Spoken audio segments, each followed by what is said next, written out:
Got good pitching and Danny Graves' help from the bullpen. Can they do it against the Buccos? We'll find out next on Fox Sports Net.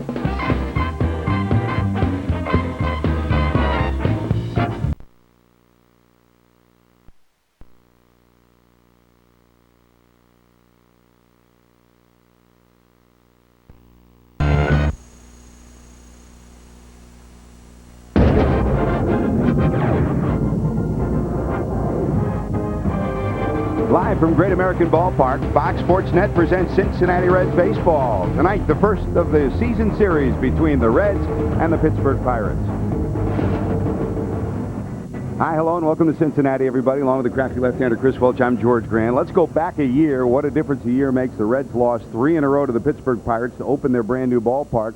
But, Chris, this time around, the Reds played much better against the Chicago Cubs. Yeah, don't remind me about last year, George. It was horrible. Great ballpark, bad starting baseball. But, yeah, they played a lot better here against the Cubs. And I think it was very important from the standpoint of being able to get this team's confidence up. They pitched horribly last year. Look at the earned run average, 7.33 team earned run average in the opening series last year. This year, a respectable 3.0, where they keep that low number and they'll have a whole lot of fun. The Pirates dismantled the Reds last year, scoring 24 runs in that opening series. Pitching's been a big difference for the Reds this time around. Let's check our G pitching matchup for tonight, Chris. Well, I hope that the pitching can continue. Aaron Harang gets the ball for the Reds, and I'm going to call him the Reds' secret weapon, because this guy threw the ball extremely well in spring training. He can locate his fastball. I don't care if he has earned run average last year was over 5. This guy knows how to pitch. Josh Fogg, well, he saved his best pitching for the Reds last year. He was 3-0 with a 3.2 earned run average. A lot of different off-speed stuff for Fogg, so it ought to be an interesting matchup of a couple of right-handers tonight. The secret weapons on the mound. A whole lot more to talk about. How about the guys at the plate? Can Dunn, Kearns, and Griffey come back with some more big-time firepower? We'll find out next. Reds against the Buccos on Fox Sports Net.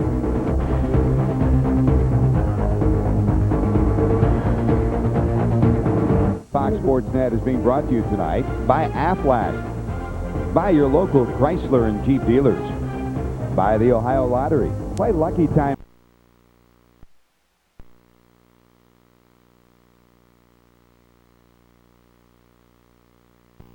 $1 million top prize. Odds are you'll have some fun. By your local Dodge dealer. And by Skyline Chili. Game time or anytime when you're feeling good and hungry. Hey, it's Skyline time. Skyline Chili, the official chili of the Cincinnati Reds.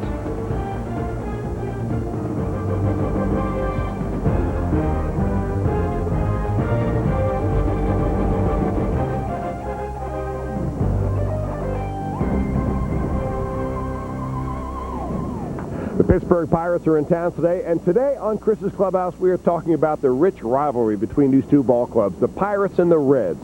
It goes back more than 1,900 times these two ball clubs have played each other, but in my estimation, none better and more hard-fought games than in the decade of the 70s when Danny Murtaugh's Pirates took on Sparky Anderson and the Cincinnati Reds. All those were great series and great games that lasted all of 10 years. In fact, you go back to those games and you just listen about the players like Manny Sanguin, Roberto Clemente, Pop Stargell. Those are the kind of names that make for great rivalries. Now, a dreary day back in 1972, Game 5 of the National League Series. The Reds were down by 1, and Johnny Bench steps to the plate, and with 2 strikes on him, he takes a pitch from Dave Giusti, a palm ball, the other way over the 375 mark, and boy, the people in Riverfront Stadium went wild. Energy filled the Reds dugout. In fact, they won the ball game later on in that inning when Bob Moose came in and relieved, and eventually threw a wild pitch by Sanguin to let in the winning run. Oh, the rivalry between the Reds and the Pirates. That's what we're talking about here on Chris's Clubhouse. We hope that someday these two teams can regain their greatness and, again, be fighting for championships with great baseball. Thanks for joining me today. George is standing by with lineups, and we've got action for you as we continue on Fox Sports Net. Mondesi is in left field. Randall Simon's back at first base. Greg Wilson's already got a couple of homers. He's in right. Bobby Hill's the second baseman. Former Red Chris Stein's in third. A jump at Jack Wilson's the shortstop, and Josh Fogg, the pitcher, will bat in the number 9 position.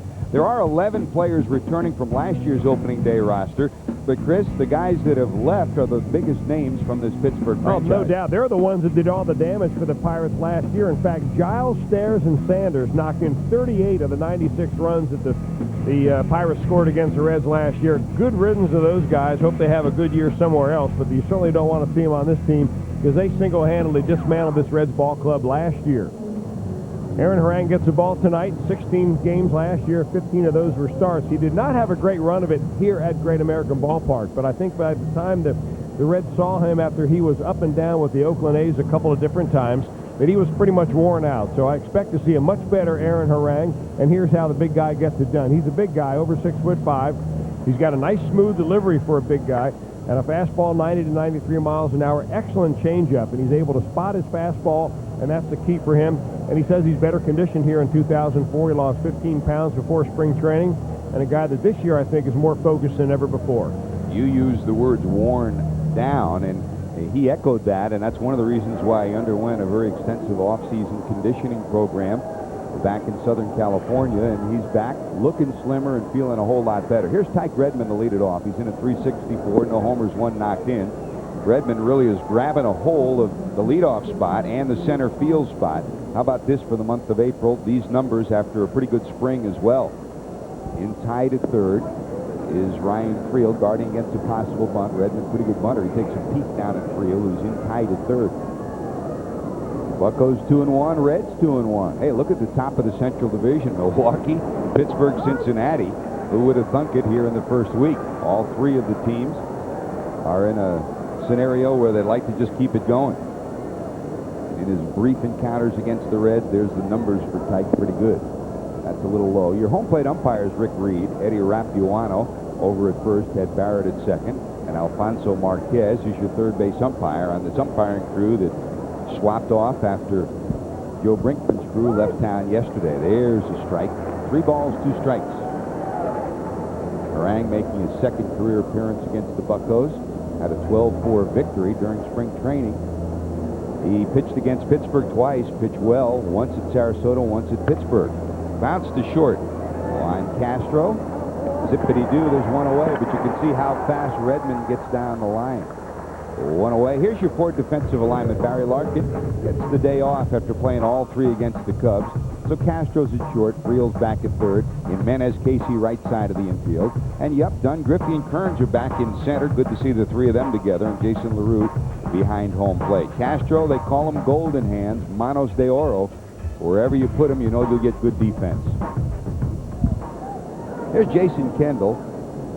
Off to his customarily hot start. He's at 500, no homers, 2 knocked in.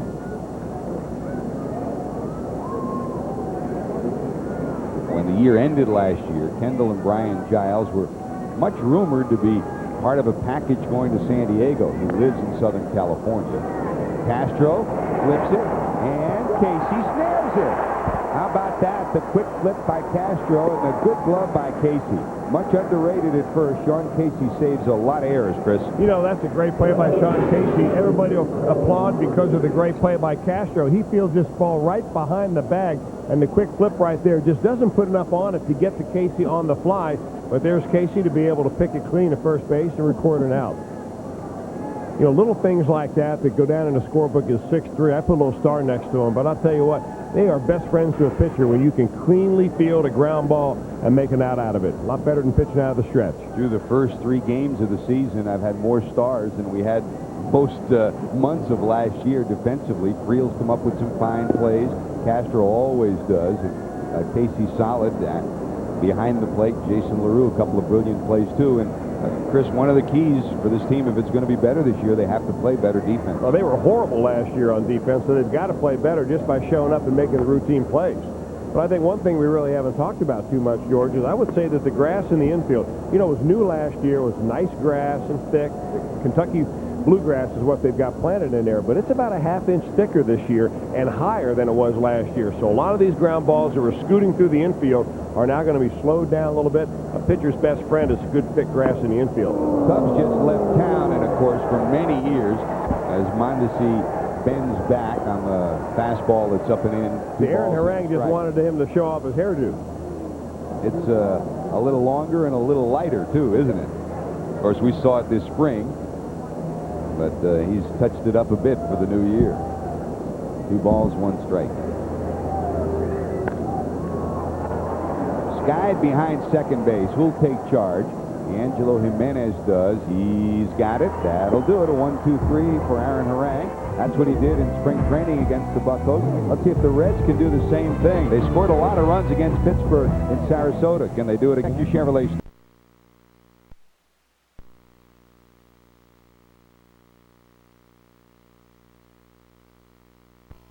2-1. D'Angelo Jimenez leads it off. Real second, Griffey third, then Kearns, and how about Sean Casey? 3-hit game yesterday against the Cubs. He's at an even 500 this season with a couple of doubles and 5 runs knocked in. Casey off to a healthy and good start.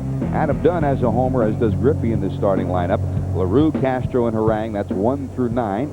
Your Chevrolet starting lineup. And here's the 27-year-old right-hander Josh Fogg. 3-0 against the Reds last year. He pitched very good baseball, including a complete game, his first complete game, 9-1 back in September. 10-9 overall. He won 12 games the year before, so since being acquired from the Chicago White Sox, Fogg has put back-to-back double-digit win seasons together for the Pirates. How does he do it? Well, he's a control pitcher. Not a lot of strikeouts. He's got a good changeup and nice slider as well. He saves his best for the Reds. As I said, he was 3-0 against this Reds team last year, and Reds hope to be able to solve his off-speed offerings this year. Josh Fogg came over to Pittsburgh from the White Sox 2 years ago. D'Angelo Jimenez came from the White Sox to the Reds last year. Jimenez was dropped from the roster when the White Sox picked up Roberto Alomar. Reds picked him up, and Chris, boy, he has laid hands on that second base job, and he don't want to let it go. I'll tell you what, the further and further he gets away from that automobile accident and the surgery he had to his neck, the better he gets. And I love him as a leadoff hitter.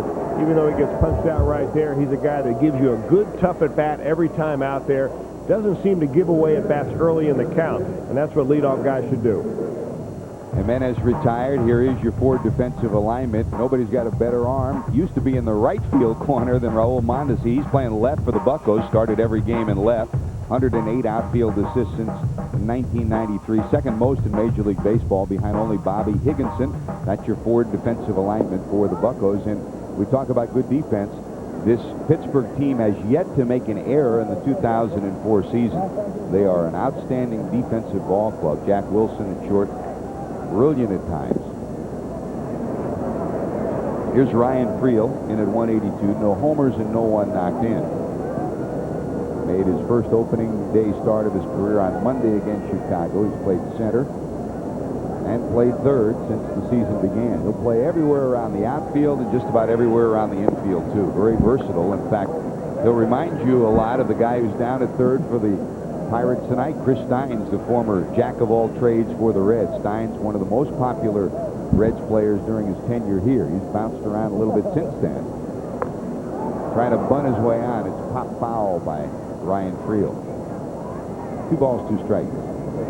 You know, when number 3, Chris Steins, was in Cincinnati, Chris, the fans loved him because the way he played the game, and that's the same way fans have treated Ryan Friel. Yeah, you know what? If you play like that, fans will love you here in Cincinnati. There's no doubt about it. You go back to the days of Pete Rose. I mean, everybody wants to play like that. You've been coached to play like that, but so few players are able to continue that at the big league level. Both of those guys, I guess you could call them utility-type players. They can play everywhere, but boy, they play one way, and that's hard. 2 balls, 2 strikes, 1 out. Move to right. That'll be a base hit. So Friel is on. Slips rounding first, but gets back up, and he's ready to go. Ryan Friel, who is a threat to steal a base, is on first. After trying to drop a bunt down, he just tries to put the ball in play right here. That ball actually came inside on Ryan and jammed him a little bit. He just hits a little bit of a blooper over the second baseman's head and picks up a base hit. He's like having a second leadoff hitter up there. Actually, he's got much better speed than does D'Angelo Jimenez, so the Reds are trying to put their on-base guys at the top of the lineup. We talked about Mondesi's haircut. Friel got one today, too, but he's been scalped. He didn't get cheated, did he? No. I asked him if he's going out for the Olympic swim team, trying to take all his body hair away. He said, well, that's going to make me faster. Maybe I'll steal a base tonight. Let's see. With Griffey on, you don't expect him to be going. You got to go to a smaller helmet. It's a moderate shift against Griffey Jr., a homer, 375 in the early going. There goes Friel. Griffey hits this deep to right. Has it got enough? It's going back. Guess what? Number 2 of 2004 for Jr. Get in front early, and Griffey gives the Reds a 2-0 lead.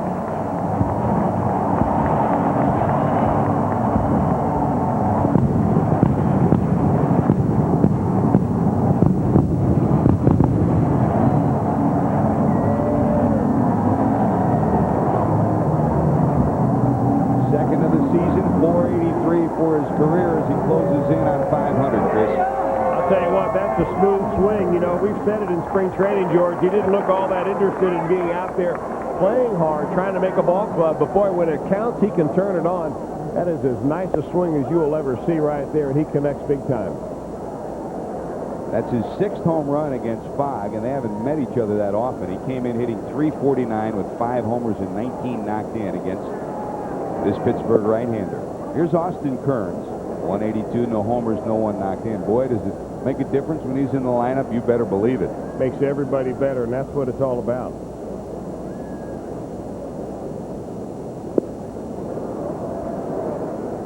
Breaking ball misses, a ball and a strike.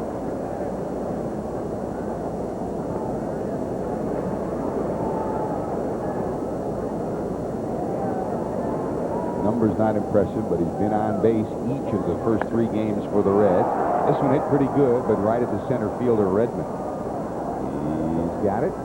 Here's our Rico home run replay of Griffey's 2nd of the year. On a 1-0 pitch, or 1-0 pitch, it looked like that Josh Fogg tried to feather a little changeup away from Ken Griffey Jr., but he got it over the heart of the plate right there. And boy, look where it was. Waist high, right down Broadway. Jr. couldn't put it on a tee any better, and he ripped it right out of here. Sweep and swing, about 15 rows deep in the right field seats, and Jr. now 17 away from 500. And here's Casey. He's at 500, not homers, but an even 500 for the season. No homers, 5 knocked in.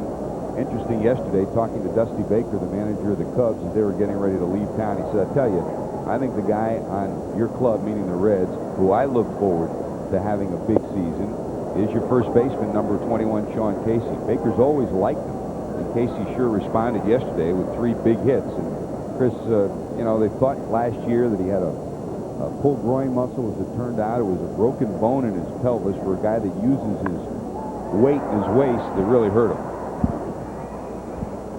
Redmond's got that one. Casey's retired, but the Reds do some damage. Friel, a 2-strike base hit. Griffey, a big bomb to right. Reds lead it 2-0. Simon Wilson, Griffey Jr. rips his 6th career home run against the Pittsburgh Pirates, and with that, the Reds have a 2-0 lead. Here's Randall Simon. He was one of the members of that wrecking crew in that first series last year. Reggie Sanders hit the first homer here at Great American Ballpark, but Sanders and Simon, Chris, every time you turned around last year in those first 3 games, they were hitting line drive somewhere. I'll tell you what, Randall Simon especially, Reggie Sanders is launching balls out of the yard, but Randall Simon didn't let a fastball go by, it didn't seem like, in that first series. In fact, the first 2 pitches he has seen from Harang tonight, both off-speed pitches. Aaron trying to get him to fish after something slow. And that's the bottom line. Don't give this guy anything straight anywhere near the strike zone. Now, we're talking about, you know, eye high or shoe high. He'll hop all over. Reminds you a lot of Dimitri Young, the former Red switch hitter. Here's the 2-1. He tries to check it. 2 balls, 2 strikes. Simon was one of those guys, along with Aramis Ramirez, who was traded to the Cubs at the end of last year. Cubs had planned to re-sign him and bring him back as the first baseman until they finally worked the deal for Derek Lee. So Simon re-signed here. I think most people on this Pirates club and many in the organization did not expect Randall to be back this year. He is, and back at first base. 3-2. Line to left. There goes Dunn. He won't get it. 1 hop off the wall. It'll die there, so Simon will easily get a 2-base hit out of it.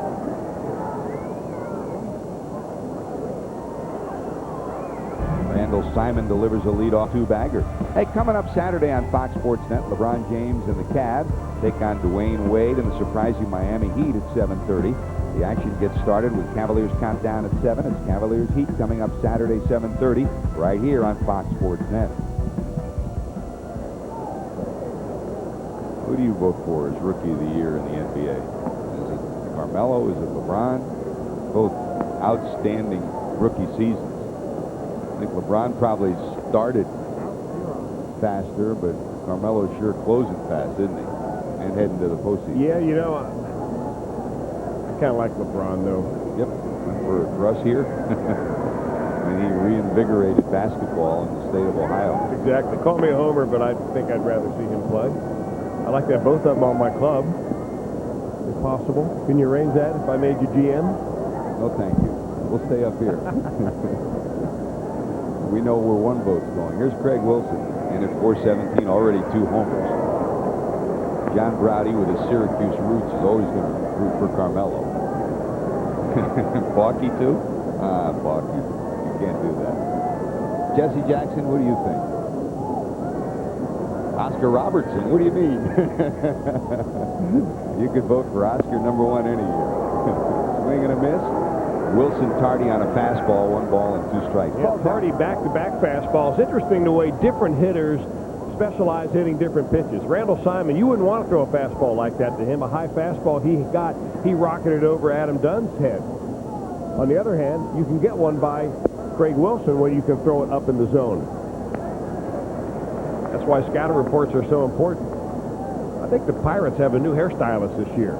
We've seen Mondesi. Johnny Damon. Craig Wilson hasn't cut his hair since last June. Get a picture of him and Johnny Damon together, and you got to make it a movie. Doesn't affect the way they swing the bat or play the game, does it? Yeah, it looked like Wilson was going to be back as a part-time player. Jason Bay was penciled in the outfield. Bay on the sidelines right now. They expect to have him back, and when that does happen, how much playing time will that be taken away from this guy? Every time you put him in, Chris, he swings the bat well, he hustles. 2 balls, 2 strikes. Short lead for Simon off second.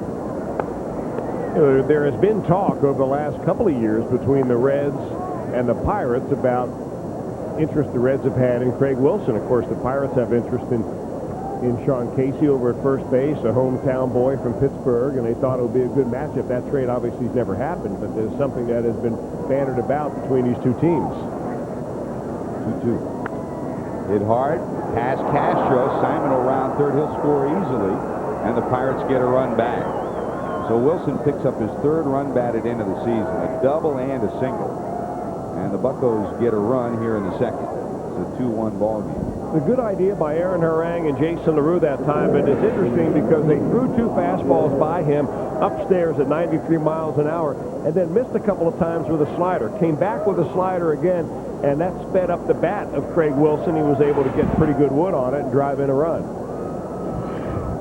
A lot of pitchers go through that. They have confidence in their stuff until they get 2 strikes on a guy. Then they think they have to fool him. Harang's got a good fastball tonight. Here's Bobby Hill in at 375. No homers and 1 knocked in. Short lead for Wilson.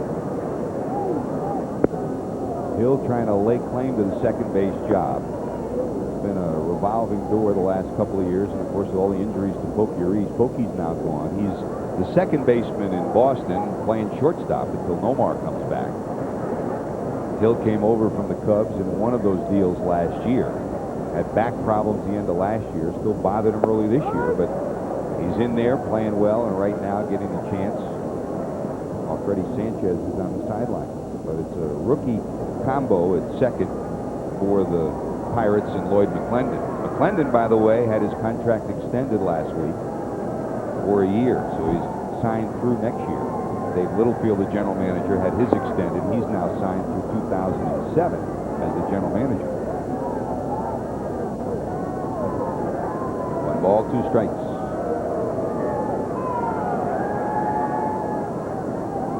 Right side of your screen, the manager, Pete Buchanan, the bench coach next to him. Down and in for a ball, and it's 2-2.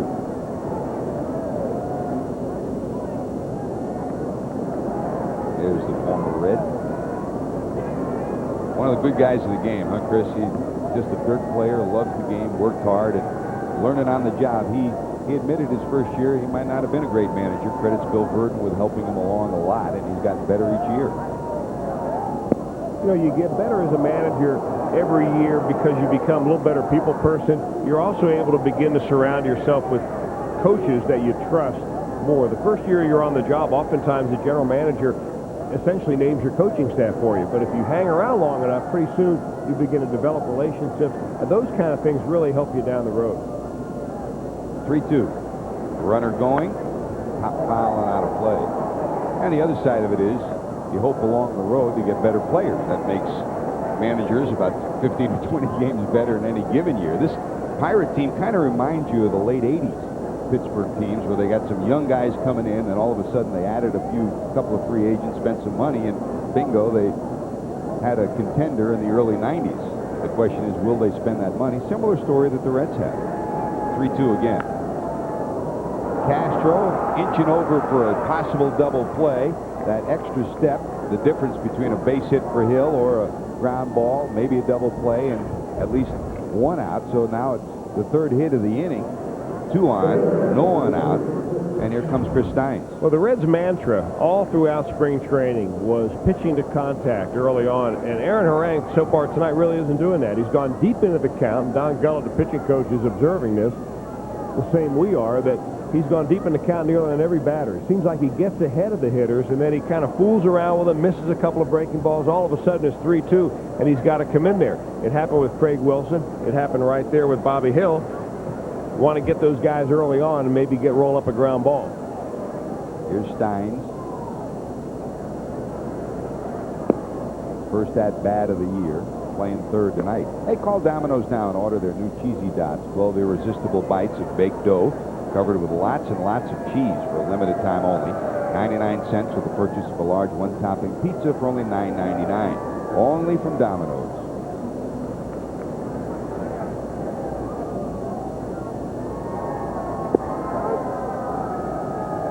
Now, when Chris Steins was with the Reds, he lived down in Florida. He was raised in Florida, born in Queens, New York. But he told me just before the ball game he moved to Breckenridge, Colorado, where he bought a log cabin. But he promised me he did not jump out of any helicopters with a snowboard on this year. So he's given that up until his playing days are over. He's a Man Mountain guy, isn't he? Piece of work. Swing and a miss. A guy who's maximized the abilities that God has given him and worked very hard to make it to the major league level. His 4 years with the Reds were productive ones as a utility player.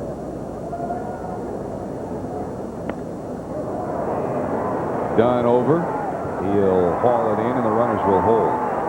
Very seldom that you won't see Chris Steins find a way to advance a runner. He doesn't there, and now the Reds are a double play away from getting out of this jam, and you know that's what Harang would love to coax from the shortstop, Jack Wilson. You really love to get a double play right here. That way the next inning would be led off by the pitcher.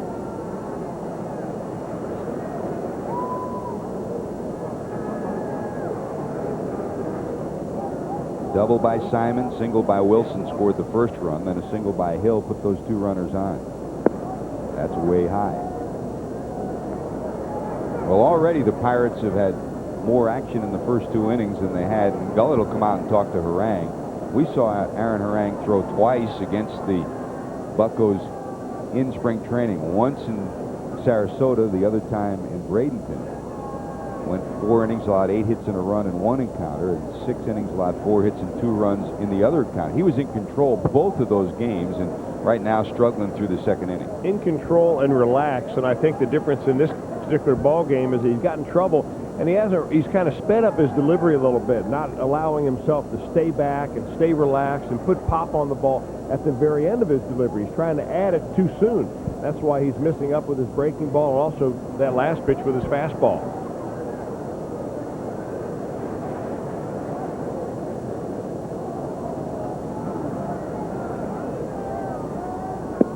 You know, part of pitching deep into ball games, other than the fact you have to get hitters out, is keeping your pitch counts down. He's up now over or very close to 40 pitches here in the second inning.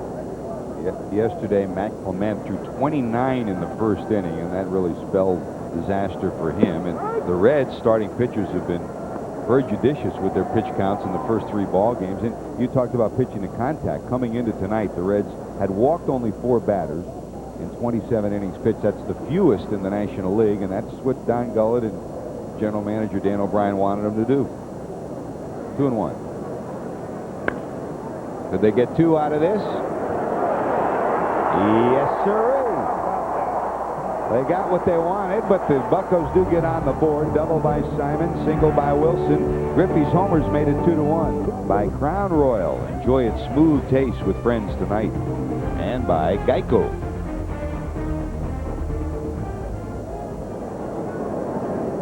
Back at Great American Ballpark, Adam Dunn steps in at 286, a homer. One knocked in the early going in this one. Been on base in each of the first 3 games. What a great spring he had.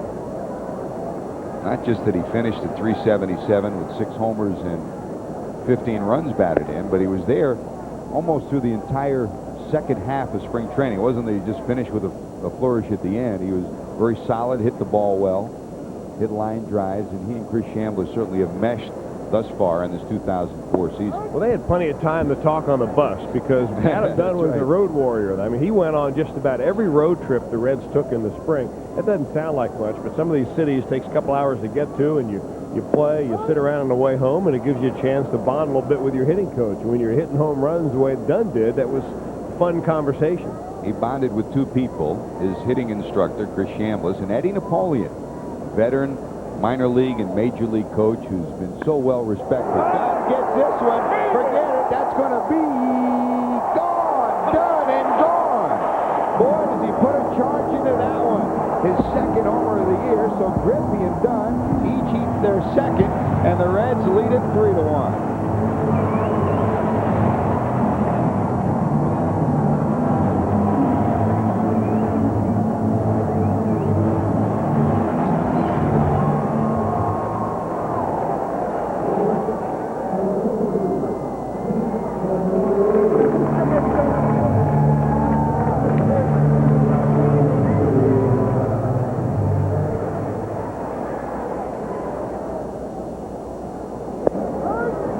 No-doubter, that was it, Chris. I'll tell you what, he's not giving Ken Griffey Jr. any bragging rights for long home runs in the dugout tonight. That ball was smoked. It just sounded different, not just how far it went. It sounded like a cannon shot. Here's LaRue. 0 for 7 in the early going. There's the hitting instructor, Chris Chambliss, and making a note saying, let's do that one again. Let's run that off about 45 times.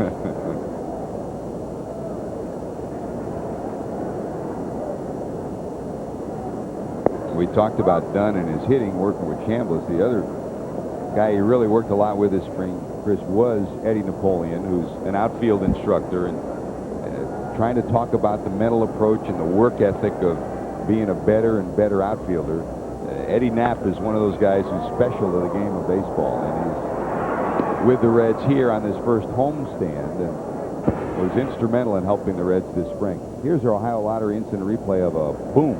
You're not kidding. It was a pitch that got away from Josh Fogg. He knows it right away. It was about thigh high and moving away from Dunn. He's got terrific plate coverage anyway. Look where this ball hits. Way back up there. Hits off that little advertising eye. 458 feet, they call it. Our Ohio Lottery instant replay.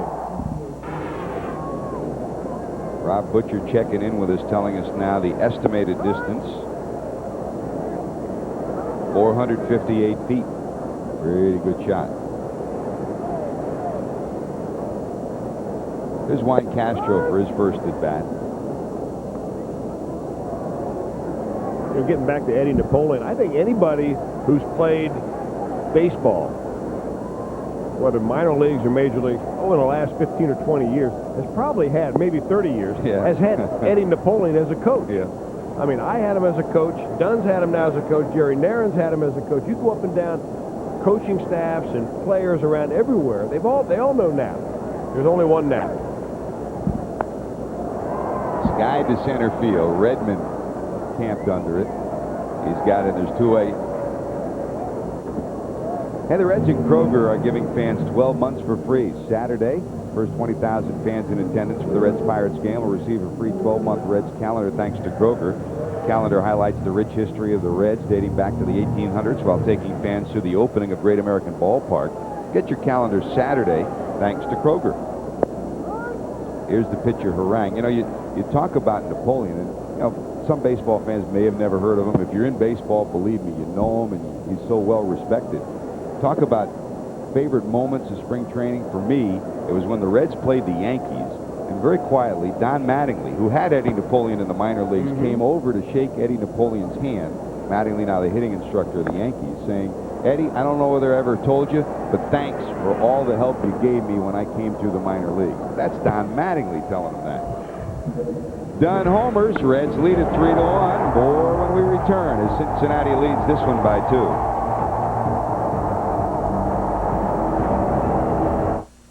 A half hour before every Reds game, catch Real Reds on Fox Sports Net.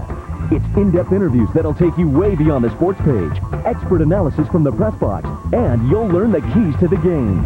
A half hour before every Reds game, watch Real Reds, presented by Countrywide Home Loans, only on Fox Sports Net. Copyrighted telecast is presented by authority of the Cincinnati Reds and may not be reproduced or retransmitted in any form, and the accounts and descriptions of this game may not be disseminated without the express written consent of the Cincinnati Reds. The account and descriptions of this game include home runs from that guy, Ken Griffey Jr. and Adam Dunn. The Reds, a 2-run shot by Griffey, a singleton by big number 44. Cincinnati leads it 3-1. And here's Josh Fogg, the pitcher, as we lead off the top of the third. Fogg, Tyke Redmond, and Jason Kendall due up.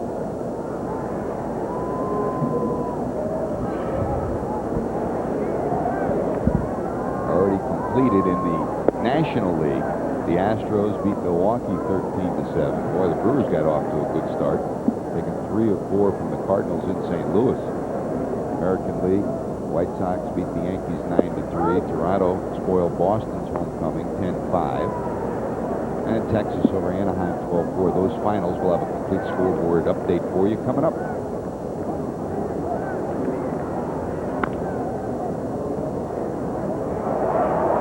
How about Castro? Unbelievable. It looked like Ryan Friel was going to get it. Castro never gave up on it. Quick flip to first, and he beats the pitcher to the bag. Another gem from Juan Castro, and there's your first out of the third inning. It looks like Ryan Friel kind of waits on that ball because he didn't want to deflect it. I'm not sure whether Castro called him off or not, but you talk about being deep in the shortstop hole by the time you make the throw. Let me have it because I want a highlight reel. Nice play at the other end by Casey with the stretch. Well, the highlight reel comes at the right time because Juan's dad is in town. There's another ground ball to short. Boy, he makes it look easy, doesn't he? You're hitting the wrong guy. Lloyd McClendon's telling him, don't hit it there. Juan's dad is here for the first week of the season. And you talk about idols. Juan Castro always has idolized his dad, not just as a father, as most of us do, but as a baseball player. He watched his dad grow up. Barry Larkin smiling at one of his closest friends on this ball club. He thinks a good day to take a night off. All these balls hit the shortstop. That's 5 ground balls that Juan Castro's been involved with out of the 7 outs. Would have been a busy guy. Juan's dad played into his 40s. Was a brilliant shortstop in Mexico. Played the outfield too. You know that he's feel good about the fact that his dad's there to watch him perform the way he's performing tonight. 1 ball, no strikes to Kendall. Jason robbed of a hit by Castro in the first inning.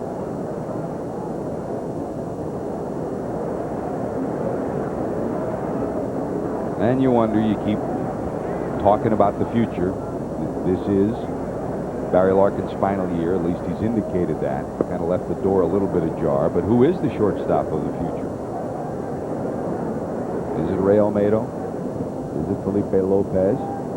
Come next year, might Juan Castro be back as the shortstop? Hard to tell right now. To be continued. Oh, no. Can he do it again? Yes, he did. Juan Castro. 1 Gold Glove play after another. Tip your cap to Pop, who's right behind the dugout. Oh, my. It's inspired.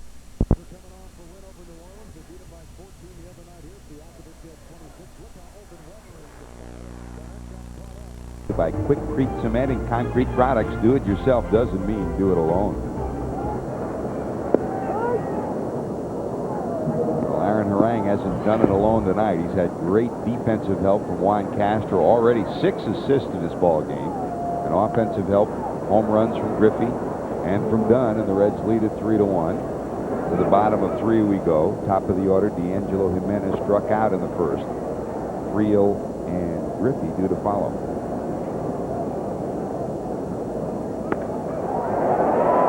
but fouled on the right field line. College night tonight. Pretty good crowd on hand here at Great American Ballpark. Barry Larkin, night off after playing the first 3 games of the series. And he was one of the first to meet Castro and high-five him at the top of the steps.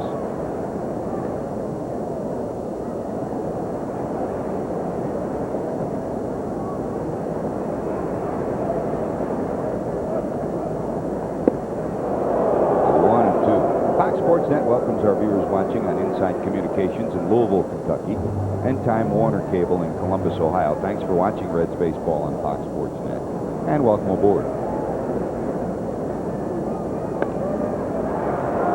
Looped into center. Redmond playing deep. Long run. He's there. Pirates did not have a good spring training. Their overall record was 12-20-1. And talking to Lloyd McClendon before the game, and for that matter, Rusty Kuntz, too, who's their first base coach and outfield instructor, they said the guy in center field, Redmond, really is a key to their ball club this year. I mean, remember they had Kenny Lofton out there, was a trigger for them for so long. When Redmond was not in the lineup and he missed a few games middle of spring training, he said they were like a completely different club. He is the trigger to the offense, but defensively, when you have a Craig Wilson playing on one side with not a lot of speed and not known as a defensive outfielder, you need somebody that can cover a lot of ground, and Redmond sure can. He's a good player. In fact, he almost ended the season for Todd Jones before Jones got his start and hit a line drive right off of the about an inch or two right above Jones's pitching elbow in one of the last spring training games down in Sarasota. Fortunately for Jones, he was okay, but it was a shot from Redmond. You know, it's funny, you talk about how bad you could be in spring training. The Pirates played, they played about 30, 32 games in spring training. They played 15 games total against 2 different ball clubs, the Phillies and the Reds. The Reds played them like 8 times, and the Phillies must have played them 7 or 8 times. And that's half your spring training schedule right there. Reds won 7 of the 8 games played between these 2 teams. So that's why they had a bad spring. That's right. It's like the Hatfields and the McCoys were only about a half an hour away from each other, the 2 ballparks. That's the good news. It's also the bad news. Bounce right back through the middle. Wilson will bobble it. And there's only one Juan Castro. He's wearing a white uniform tonight.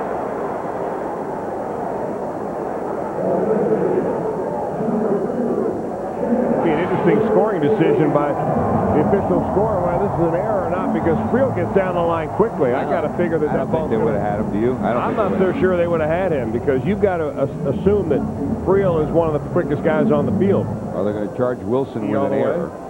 That's an error on the shortstop. First error made by the Pirates in the first 4 games of this season.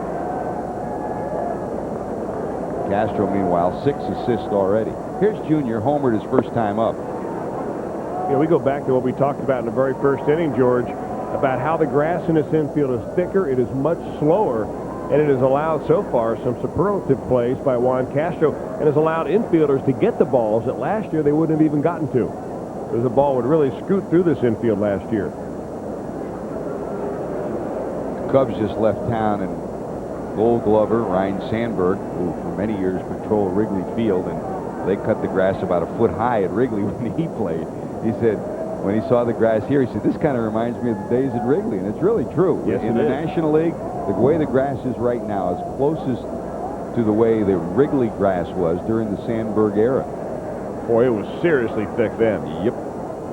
And part of it was cut high, but the other part, it was so thick because it had been established for so long. And Doug Gallen and the whole crew here has done a tremendous job getting this field ready these first 2 years.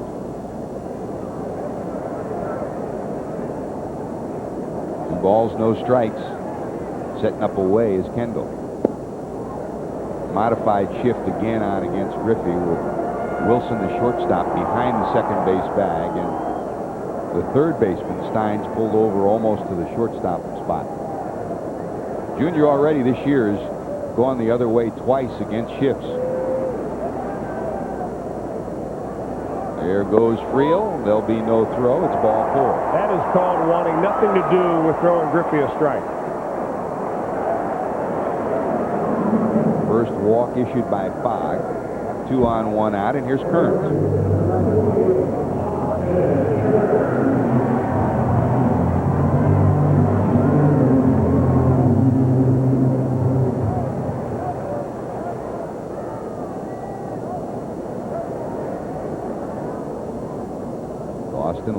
center his first time up. Casey's on deck.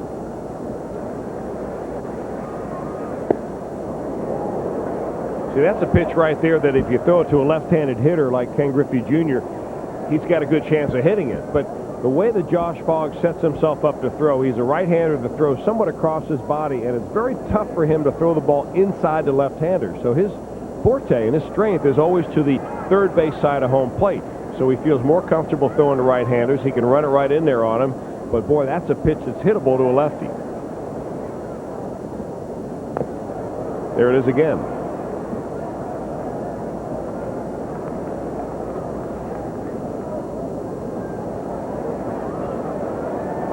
No balls, 2 strikes to Kearns. Austin, after shoulder surgery at the end of last year, really not 100%, and he understands he probably won't be fully recovered till next year. He's kind of nursing himself through the 2004 season. Got him. Pretty good sequence right there. He got that ball to the first base side of home plate then after 2 sinking fastballs inside. Here's a Josh Fogg. Interesting the way that he sets up way over here on this side of the pitching mound, Fogg does, and he steps to here. And that's really gets him in a line off of home plate, but more toward the right-hander's batter's box. And for him to try to throw that ball all the way over this way into the inside to a left-hander, very tough for him to do. Here's Casey, flied to center his first time up. Casey already with 5 runs batted in. He's got the speedy Friel out at second right now. Rip, that's a fair ball. That'll score Friel easily. Griffey round second, heads to third. The ball gets caught in the corner. They're going to send Griffey. Here comes Griffey to the plate. Here's the throw. He's going to be safe. Jr. slides in, and Casey delivers again. Already, Casey has 7 runs batted in on the season.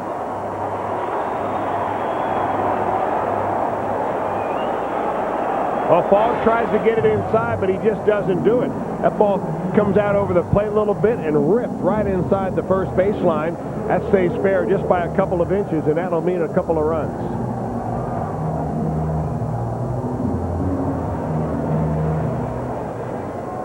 Griffey never broke stride. And Casey, with a slap of the gloves, cruises into third. And Chris, you talk about delivering. Casey's done exactly that. With runners in scoring position, he's been something else. Boy, you're not kidding. He's 3 for 5 with runners in scoring position. The rest of the team, how about 1 for 20? So right now, it's with runners on base. Sean Casey has come up to the occasion and been right there. And Junior just slid for the first time this year. We were joking last night after the ball game yesterday that he had not gotten his uniform dirty yet this year. Spring training or regular season. And I was a little worried when I saw him tumble at home plate. That's an ugly slide. He needs to join me on the mechanics of the game. We're going to get him straightened out on that. Fortunately, he's okay. Check out this slide, folks. Give it a grade. A, B, C, or oh, look out. It looks like he hasn't slid all year. He almost breaks his right ankle as he comes in there and touches the front of the plate. You don't want to slide on your side. You want to slide on your back. We're going to work down on that with Junior. Yeah, he's finally got the uniform dirty. Dave Miley told him, don't dive for balls all spring, and he didn't. And he came close to doing it the other day against the Cubs, and that's his first slide. Fortunately, he's all right. You know that Miley, I'm sure, had a few extra beats of the heart with that slide.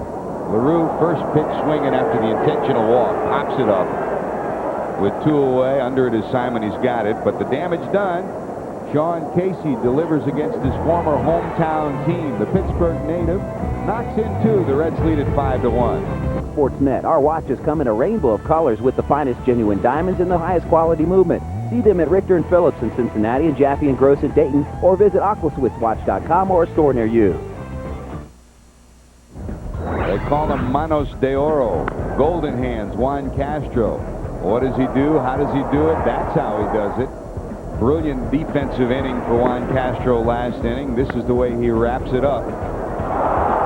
Unbelievable, Chris. I'll tell you what, he can flat out pick it. There is no question about that. Barry Larkin, yep. Hey, we look at the shortstop of the future.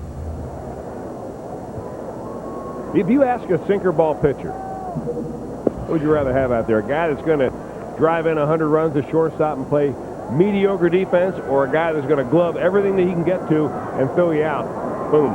They're going to pick that guy with a good D. You have to be strong up the middle defensively, and I'll tell you what, you don't lose a thing when you put Juan Castro in there. Here's Mondesi popped out his first time up. And, you know, the other side of it, Chris, we just saw the Cubs come to town with a pitching staff that is a strikeout power pitching staff. The Reds have a ground ball pitching staff, basically. So you need the best defense you can get in there every night, whether it's at second, third, or short. Juan Castro is the kind of guy that helps to make, especially, again, with a closer who's a sinker ball pitcher in Danny Graves. Almost always you'll see Dave Miley try to get Castro in there in 8 and 9 when the Reds have a lead. 3-0. That's ball 4, so leadoff walk to Mondesi to start the top of the 4th. And whether you're on the road for business or pleasure, don't miss a minute of the action. Take your favorite team on the road. Watch live games right from your computer. Sign up for MLB.tv at CincinnatiReds.com, where baseball is always on.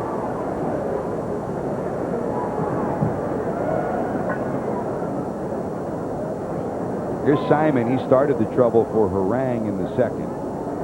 A double to left. Wilson singled him in. That's the run that the Pirates have.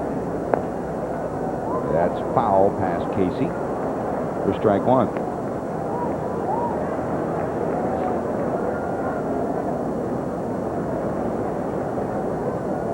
Simon says he's happy to be back in Pittsburgh.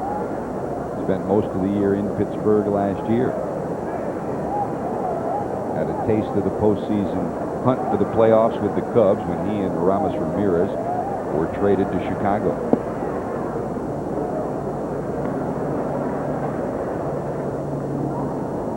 He was not happy to go to Milwaukee last year, though.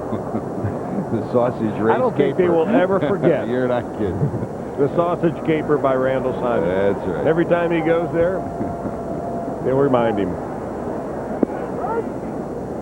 He eventually paid, you know, he have to pay a fine? Paid a fine, yeah. For those of you that don't remember, he was fooling around when the sausage race took place past the dugout of the Pirates, swung a bat and hit one of the young ladies who was racing in the sausage race. It was the Kilbasi, didn't he hit the Kilbasi? Or was it the Italian? I think it was the Italian that night. Oh, that's a bad thing to do. Trouble. Even I got on him after that. Swing and a miss. Simon's retired. First out of the inning. Time for our Aflac trivia question. Was it the sausage or the Kilbasi? Oh, no. The Aflac trivia question. Who were the two starting pitchers in Game 5 of the 1972 NLCS between the Reds and Pirates? 72 NLCS, Game 5. That was the game in which, of course, Johnny Bench hit the home run to tie it. Reds finally won it late in the 9th inning. If you were paying attention earlier in the evening, you did see a glimpse of that individual. Here's Greg Wilson, singled in the Pirates run, his 3rd run batted into the season back in the 2nd. You know, really, if you were to say who was the team of the decade of the 70s in the National League, very clearly it was the Reds.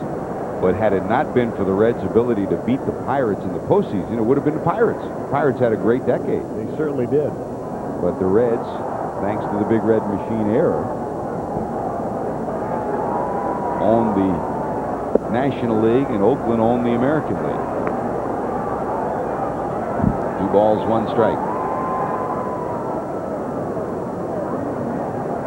And you still talk to Pirate veterans. I mean, we see Chuck Tanner all spring, Chris. He's in Bradenton and in Sarasota a lot, and it's great to spend time with him and talk about it. You know, 3 minutes into the conversation, you're talking about the old days. Oh, absolutely. And a lot of fun. Well, why wouldn't you want to? Sure. They had some characters now. Yeah. He got to be more of a warden, I think, than a manager half the time. Mr. Positive. One of the most positive people you'd ever meet. Popped up right side. D'Angelo calling. He's got it. 2 away. Remember those days? Clemente, Stargell, Foster, Rose, and company. Pirates lead the all-time series by 50 victories. The Reds lead here.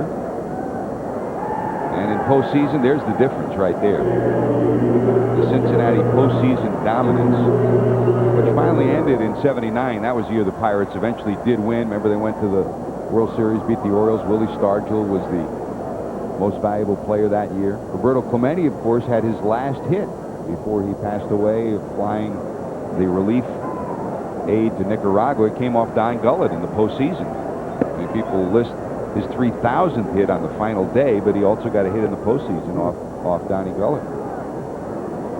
And the interesting story of his 3,000th hit, Bill Guilfoyle, the public relations chief of the Pirates, went to Danny Murtaugh the last day of the season when Clemente wasn't in the lineup. He said, you know, Clemente only needs one hit for 3,000. He wasn't scheduled to be in the lineup. And they put him in the lineup. He got his 3,000th hit. I mean, whoever would have thought that his career would have ended after that season? Tragically, it did, but had he not gotten in that final day, had Murtaugh not changed his mind and put him in, and he got number 3,000, he never would have reached that milestone. 1 ball, 1 strike. Line to left, sinking in front of Dunn. That'll be a base hit. Pretty good bit of hitting right there by Bobby Hill, going the other way with a pitch, keeping his hands inside the ball. A guy that had a tremendous college career down at the University of Miami, an All-American down there.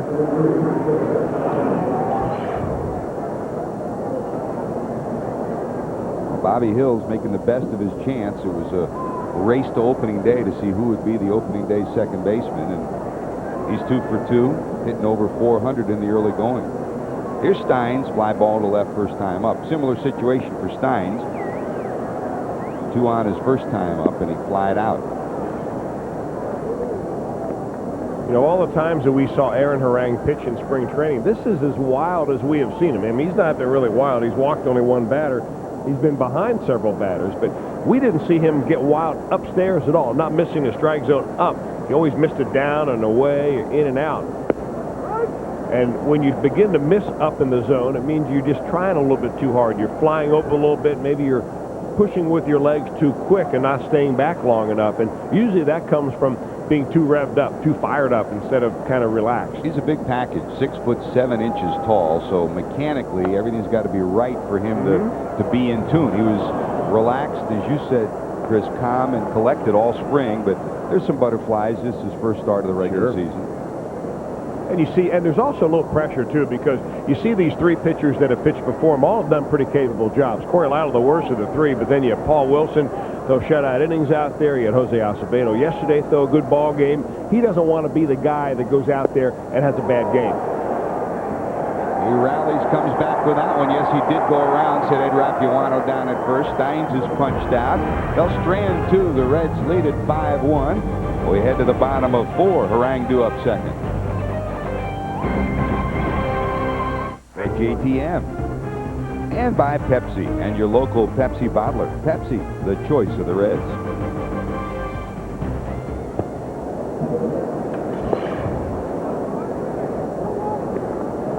Well, the 3 components, pitching, offense, defense. Pitching, Harang's taken care of. Offense, Griffey and Casey and Dunn have taken care of. And defense, this guy's taken care of. 6 assists already for Juan Castro. He leads it off, bottom of 4. Fly ball to center, first time up.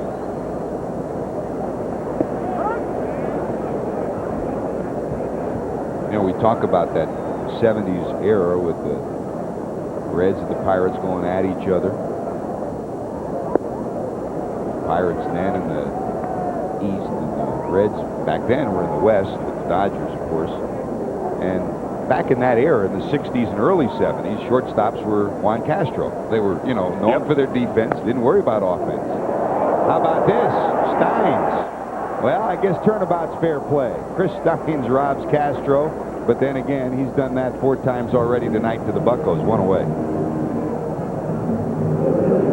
It was never really a power position or an offensive position until recently.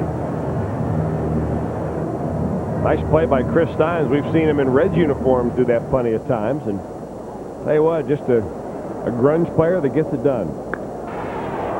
Here's Harang. Lashes this one down the right field line. Wilson over. He's got it. Quickly, there's 2 away. Time for our Aflac trivia answer for the night. Okay. If you're a Big Red Machine fan, you probably got the answer to this. Who were the 2 starting pitchers in Game 5 of the 72 NLCS between the Reds and the Buccos? Well, our pitching coach for the Reds, Don Gullett, and Steve Blass, still a broadcaster with the Pittsburgh Pirates. Yep. See, we got to get him a new logo shirt. Well, that's a leather jacket now. I don't know. Will they spring for a new leather jacket? There's Steve-O. We'll get him a new patch put on there instead. What a good guy. One of the innately funniest guys in the history of the game of baseball. He, of course, quick to poke fun at himself and the era that he went through and the inability to throw strikes that ended a brilliant career. He's always got a joke for you, always got a story. Just a very pleasant man to be around. Looks official there, doesn't he? Sure He's got does. his pen and everything. They're taking pictures of me. What did I do now? Now, interestingly, when other people have had trouble, whether it be Steve Sachs or whoever, it's usually been Steve Blass that's gone up to them and tried to counsel them about what to do, how to get through it. And that's basically to forget about it, which is tough to do at times. Steve Blassitis. That's it. D'Angelo Jimenez bounces out. A 1-2-3 for Fogg, his first 1-2-3 inning. The Reds lead Steve Blass and the Buccos 5-1. Doubtful he would have been able to get Wilson, who runs pretty good down the line, so Jack Wilson's on with an infield hit. A little comparison between tonight's two starting pitchers. Both of them are right-handed, but look how different they are in their approach. Aaron Harang on the left will start way on the first base side of the pitching mound, and Josh Fogg is over here on the third base side. Harang uses this side to really accentuate his changeup that goes away from left-handers. Fogg, on the other hand, throws a lot of cutters and sliders and throws a little more across his body as well. Doesn't really matter how you get things done. It just goes to show you there are a number of different ways to do the same thing. And Harang also operated from that third base side of the rubber until 2 years ago. He switched 2 years ago to try to help him get left-handers out. And if you're going to be a right-hander that succeeds, you got to find the best way to get left-handers out. And Harang's still experimenting with it. Fogg trying to sacrifice 2 balls and no strikes. Now watch another thing about Aaron Harang. Watch where his foot as he sets up and takes his stretch position. Center field camera gives you a great angle of that because he's actually off the pitcher's mound. And if you want to get really technical about it, you look in the rule book, and the rule book says you've got to have your whole foot in contact with the pitching rubber.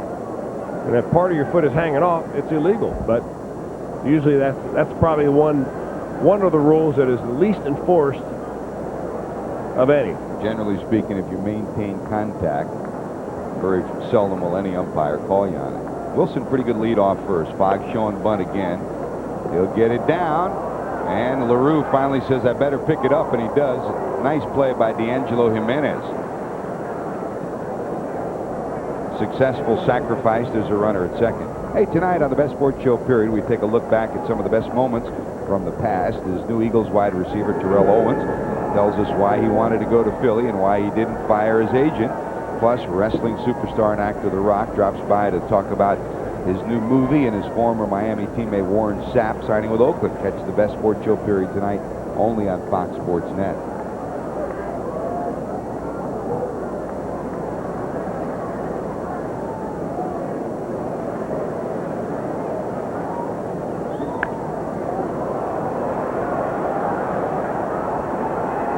Sky to left. Dunn will haul it in, and the runner will hold at second. So Redmond's retired. There's 2 away.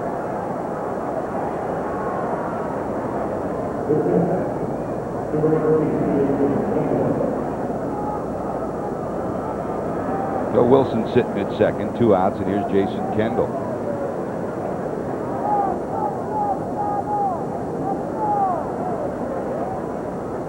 McCluskey Chevrolet, home of the quick credit guarantee. One click, one call, one number can do it all. 761-1111.com.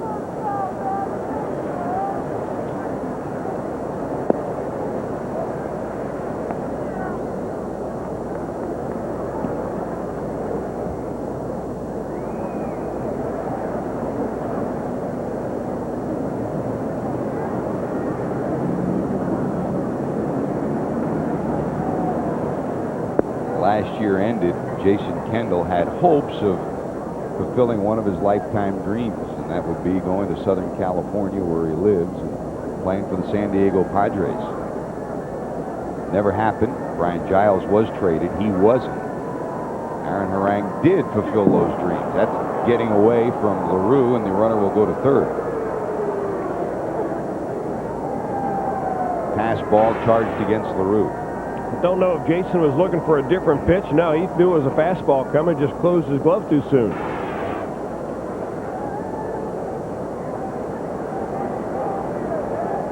So runner at third, 2 outs. Kendall at the plate. Harang's also a San Diego native. He came over from Oakland to the Reds last year, and his first start was in San Diego. That's ball 4 to Kendall. And Chris, remember that. He had family, friends, and half of Southern California at the ballpark, and he still lists that as his biggest thrill in a baseball uniform or any other uniform. He was happy to be back home. Here's a guy that last year, if you include all the moves that he had from spring training to Sacramento to Oakland and back to Sacramento and back to Cincinnati and so on, he moved 7 times last year. So he never really felt like he was in one place long enough to get comfortable. I think he has got tremendous potential. Here's Mondesi, popped out and walked. So first and third. Can't forget about Kendall, because among catchers in this day and age, he is one of the better base runners in a bona fide stolen base threat. So if Harang ignores him, he'll take the bag.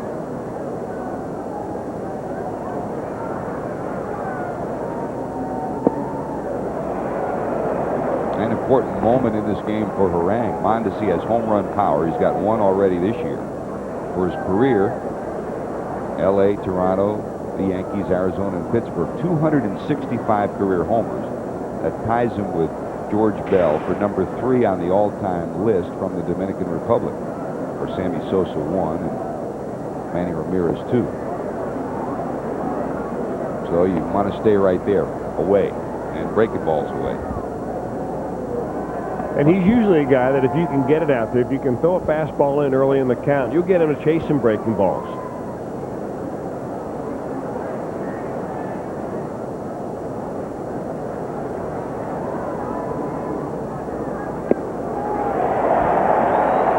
Got him. So once again, Aaron Harang strands some base runners. He stranded 5 through 5. Reds lead it 5-1. Friel due up first. Hi, I'm Lauren Williams at the all-new Beachmont Ford, where you'll find the guaranteed lowest prices on the largest selection of used cars in Greater Cincinnati. We have all makes and all models, and prices and payments to meet your budget as low as $29.95. You'll find 25 cars always under $200 a month. Credit problems? No problem. You'll get guaranteed financing at Beachmont Ford. Exit number 65 off I-275. You'll see us on Beachmont Avenue. Beachmont Ford, your 5-time President's Award winner.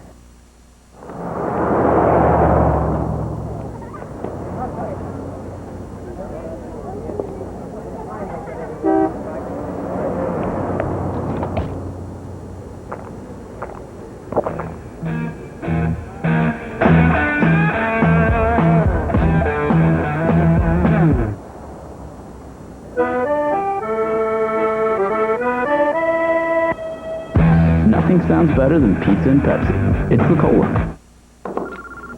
Johnson, I know this is a holiday, but I need everybody here 24/7 all weekend. I'll be on my yacht in Cabo. Which means that my villa in Italy is all yours, buddy. And take the private jet. Change your luck in an instant. Play an Ohio Lottery instant game like Lucky Times 10. The $5 instant game with a $250,000 top prize. Plus, there's a bonus box that could multiply your winnings. Ohio Lottery instant games. More cash, more prizes, more fun. In the beginning, it was just Sister Mary Lynn and I. We didn't have much, but all it really takes is the desire to serve others and help people meet their basic needs. We opened the Health Resource Center to those who couldn't afford proper health care, mental health services, or even daily medications. Today, the center has served thousands of people. They desperately need help. All it takes is the willingness to serve. We here at JTM know that the key to success is service to others. JTM Food Group, where service is success. Bottom of 5, Ryan Friel leads it off. He singled in the first and scored ahead of Griffey when Jr. hit his second homer of the spring. And he reached on an error, so Friel's been on base twice. Stein's in tight at third, guarding against a possible bunt.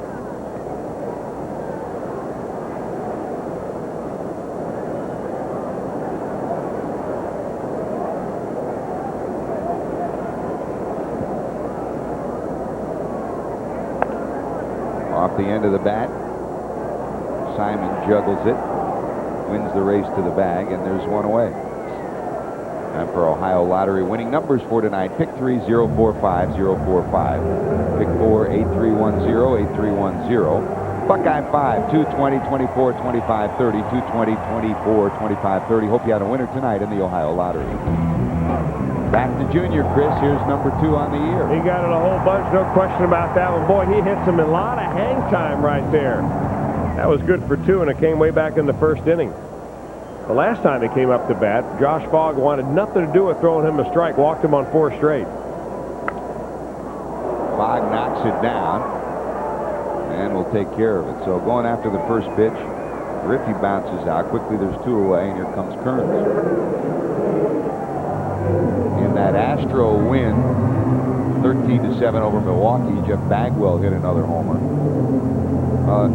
You got to believe, Chris, that the Astros, with their new pitching, and everyone picks the Astros and Chicago as the 2 best pitching staffs in the division and the 2 favorites because of that, but they've got to keep Jeff Bagwell and Craig Biggio healthy. And that's a hard thing to do at their age. The other thing they have to do is determine, and it's too early in the year yet, that Octavio Dotel is up to taking the place of Billy Wagner as a closer. I mean, they had a pretty good 1-2 punch with Dotel and then Wagner. I mean, if you didn't get the lead by the 7th inning, the game was essentially over. Time will tell with that. So Bobby Cox last night, after the Brave win over the Mets, said, I am very comfortable with John Smoltz as my closer and Chris Rietzma as my setup man. They were both exceptional last night. Rietzma struck out 1 on a fastball, 1 on a changeup, including Mike Piazza. You need not just 1, you need 2 deep in a bullpen, don't you? And in this day and age, you almost have to, not that you plan for it, but you have to be ready for the contingency if you need a second closer. And the Astros always had that with Dotel and Wagner. And the Reds, if you look ahead, now here we are. Danny Graves is the closer again. Ryan Wagner with the kind of stuff that he has. And you got Todd Jones, who's been a closer before, too. He's got the savvy. And Wagner has the electric stuff that maybe he might fit that mold someday. Eventually. I think Dan O'Brien, the Reds general manager, in our pregame show, Real Red, said it right when he said, hey, whoa! Woo. He's only had 2 months in the major leagues. A little early to put him into the closer's role. That one just about undressed Josh Fogg. One of the best swings we've seen from Austin Kearns early going. Drills it right back through the middle. Well, Fogg, when he delivers the ball, doesn't really get himself in a decent fielding position. Anytime you deliver it and the ball hits you in the side or the back means you're not really ready to defend yourself. Rick Reed, the umpire, gives him a little bit of a breather and brings the baseball out to him. So Kearns is on. Here comes Casey, fly ball, and then a triple that knocked in the 5th run for the Reds. Sean Casey knows the importance of that first series against the Cubs and the fact that the Reds were able to turn things around. No doubt about it. You know, taking 2 out of 3 from the Cubs was big. You know, especially with the hoopla with opening day and everything with the Cubs.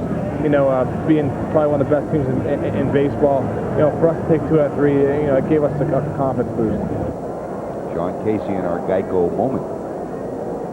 Talked about Reggie Sanders hitting the first home run here. Sean Casey hit the first home run at PNC Park in Pittsburgh, his former hometown park. And Reds go to Philadelphia to open up that new park. Can he get the first hit there? Got the first hit in Milwaukee. And Tucker got the first home run in Milwaukee. Michael Tucker for the Reds. He got the first homer in Pittsburgh. Can he get... How do you remember all that stuff? Sean told me before the game. I wouldn't bet against him for the trifecta, would you?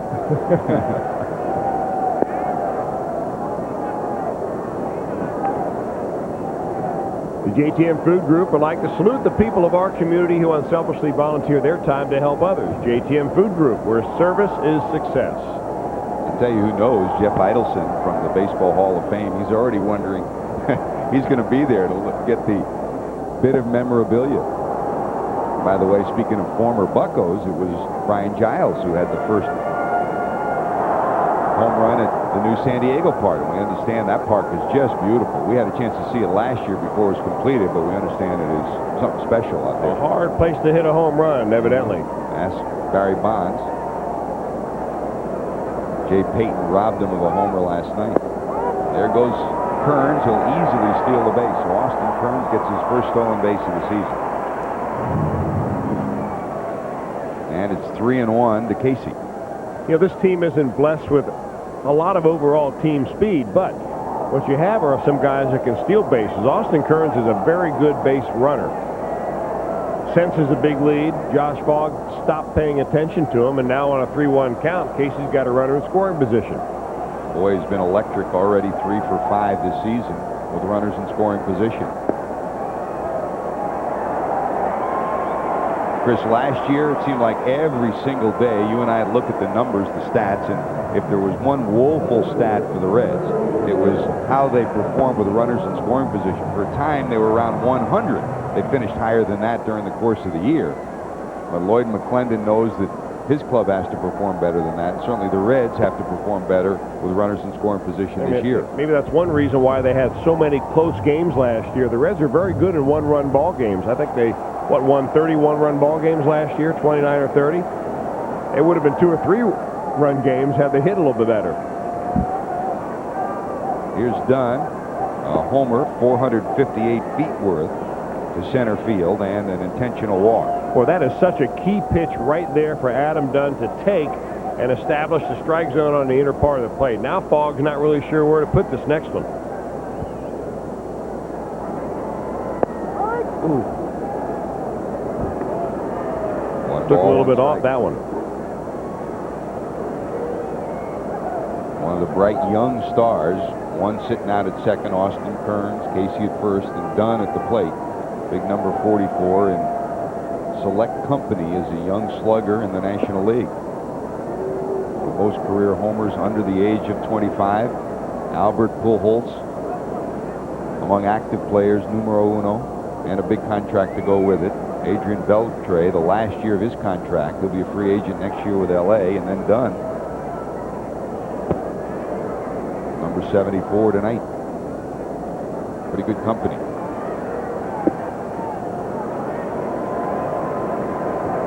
Three and one. Do you expect Adam Dunn to get a decent pitch here on a 3-1 count? Or will Fogg take his chances with Jason LaRue on deck? Well, they pitched around him last time, but would they pitch around him this time and load the bases? They'll go to second, and boy, they got him. Oh, my! I think Kearns thought he was going to get back there easily. Instead of sliding, he tried to get the leg in. The Reds make a critical mistake, leave Dunn's bat unclaimed at home. I'm a Ford truck man. That's all I drive. Every Ford truck man knows the next F-150 is the 2004 Motor Trend Truck of the Year, and that Ford F-150 is the best-selling truck 27 years running. And now F-150 Heritage comes with $3,000 cash or 0% APR for 60 months. Ford F-150. Get the truck. Be the man. Ain't no doubt my king of the mountains built Ford truck. I'm a Ford truck man. Welcome back. I'm here in this 19th century Victorian with new owners Mike and Shannon Boyd. Hi, Ted. We just fell in love with its charm. Yeah, it's charming. Unfortunately, the roof leaks, the foundation is crumbling, and there's significant termite damage. But I do have good news. I just saved a bunch of money on my car insurance by switching to Geico. Hey, we need to talk about your electrical. Whoa. Yeah, we're going to want to fix that. Geico. 15 minutes could save you 15% or more on car insurance. For all John Deere owners, there's a moment. It happens before the exclusive Edge cutting system delivers its first superior cut. Before you've put its legendary durability to the test. Long before you benefit from the at-home support of a dedicated dealer. It's the moment. Faded blue touches bright yellow for the first time. For a limited time, experience the moment for 0 down, 0 interest, and 0 payments for 1 year on almost any John Deere lawn or garden tractor.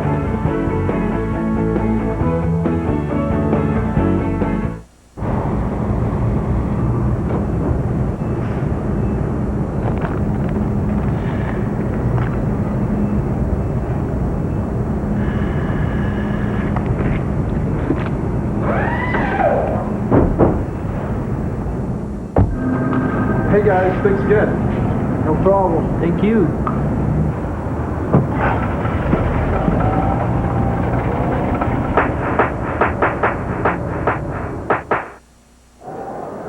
Welcome back to Great American Ballpark. George Grant along with Chris Welch. Well, so far the formula's working. 2 of 3 out of the Cubs.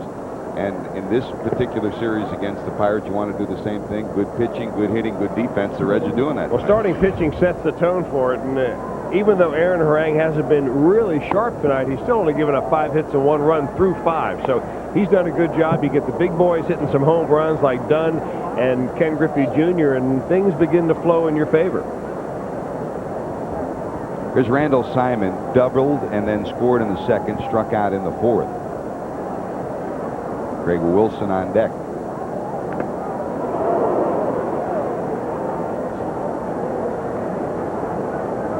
Rick Reed got the worst of that one. Here's another look.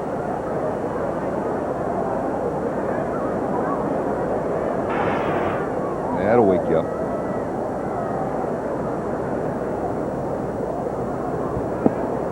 Nasty pitch. That's a splitter right there. You know what? You're exactly right, because it looks like a fastball coming out of your hand, but until you establish a fastball, the hitter's going to lay off this pitch. Down and away. Kid put it in a better place. Good arm action. Fogg is due up 6 this inning. Brian Boehringer has now gotten up and started to toss in the Pittsburgh bullpen. Here's Wilson, singled in a run and then popped the second, 1 for 2.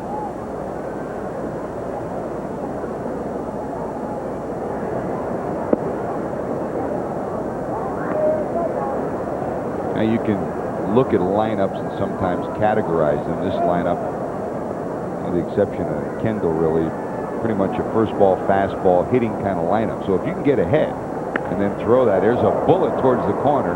That's going to be one hopping off the wall. Dunn will get it in. Coming into second will be Wilson, and he'll have a 2-base hit. So Wilson's 2 for 3. A solid double into the left field corner. Hey, it's quality family time that won't break the budget on Saturday as the Reds host the Pirates for Reach Magazine Family Day. Family gets in for half price when the head of household pays full price in advance of game day. Purchase tickets for Reach Magazine Family Day at select tickets.com outlets, the Reds advance ticket window, or the Majestic Dugout Shop. And you alluded to it, Chris. You get ahead, then that split finger becomes so lethal against guys looking for the fastball. When you're behind in the counts, a hitter's not going to, a good hitter anyway, will not swing at those marginal pitches. He's going to shrink that strike zone and make you bring it right in there. Because a good split finger pitch is really never thrown for a strike unless the batter swings.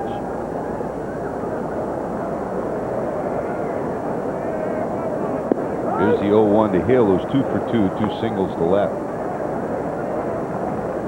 Boehringer in the Pirate bullpen. And Brian Reith has started to loosen in the Reds bullpen. And 90 pitches now for Aaron Harang. They're wondering if maybe he's getting to that fatigue limit.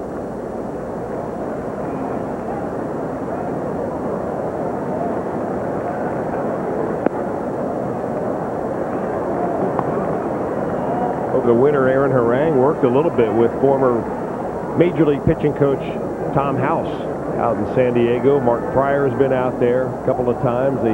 He had his delivery analyzed and computerized and got it all figured out. He wanted to make sure before he came to spring training that he had his delivery down and his mechanics were good. And he finally figured out a way to get Bobby Hill out. 5 strikeouts for Harang. Another look. Back-to-back base hits for Hill coming into this. That looks like a changeup right there. That looks like it's going to be a ball inside and comes over and hits the inside corner. The front door changeup. We talked about Greg Maddux throwing a pitch like that, and Aaron Harang dipping into a Maddux repertoire. Here's Steins. Beachmont Ford, easy to find, easy to deal with, the largest truck dealer in Southwest Ohio, with over 1,200 trucks available at all times. Beachmont.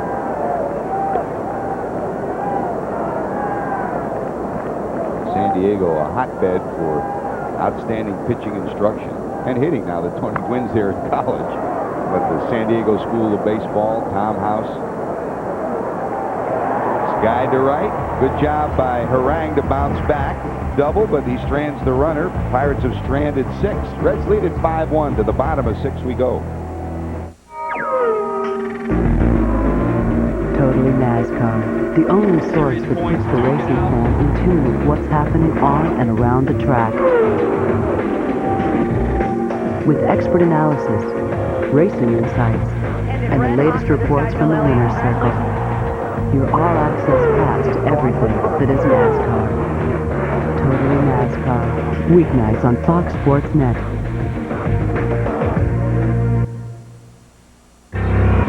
On the next Beyond the Glory, Kevin Garnett pioneered the youth movement into the NBA. I declare myself eligible for the NBA draft. But a life-changing incident Basically 15 to 20 years, can you imagine? motivated a boy to become a man. People wanted him to fail. No one thought he could make it. It just fueled me. I was so ready to prove everybody wrong. Kevin Garnett, Beyond the Glory, Sunday on Fox Sports Net. Some people will try just about anything to feel better these days. One thing you can do is eat at Arby's. Introducing Low Carbies at Arby's with our new Market Fresh Low Carbies wraps. Now you can enjoy oven-roasted turkey, thick-cut pepper bacon, and other tasty ingredients. They're loaded with flavor, not carbs. Just get into an Arby's. It's so much easier. If you want a low-carb wrap that's a real meal, try Arby's new Market Fresh Low Carbies wraps. Reds baseball on Fox Sports Net is being brought to you tonight by Beachmont Ford. Easy to find and easy to deal with.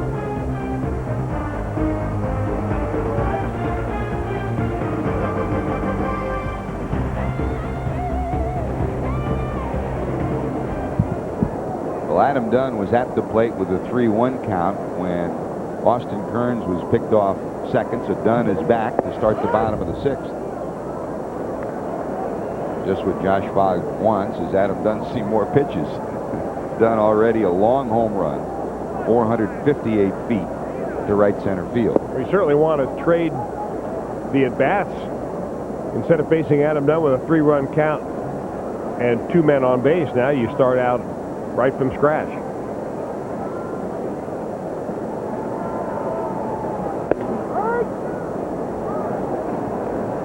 Right now, that play does not mean a lot in this game if it stays where it is, but those are the little plays when a game is concluded that you look back on. A chance for a big inning, a chance for a couple more runs, and you let it go by the boards. And the other part of it, Chris, if you win a game 5-1, you kind of turn the page on it. If you lose, as the Reds did last year, making physical errors, mental errors, the kind of things that you can't do night after night, those things wear at you, wear at the manager, and wear at the players. Etches away team confidence. He gets done. That's a strikeout for Josh Fogg. For Fogg, his 3rd punch out of the evening. 1 out here in the 6th. And rather for Brian Boehringer, the new pitcher. Boehringer takes over for Fogg after Josh went 5 innings. And Boehringer comes in to take over for Lloyd McClendon, very valuable guy from the bullpen.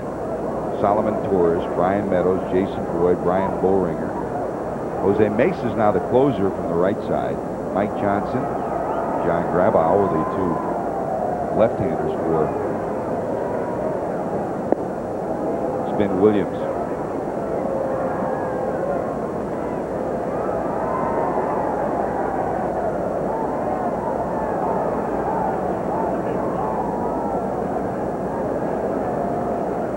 Two balls, no strikes to Jason LaRue. He bloops this one toward short. Wilson's there to get it. 2 away. And that'll bring up Juan Castro, the shortstop.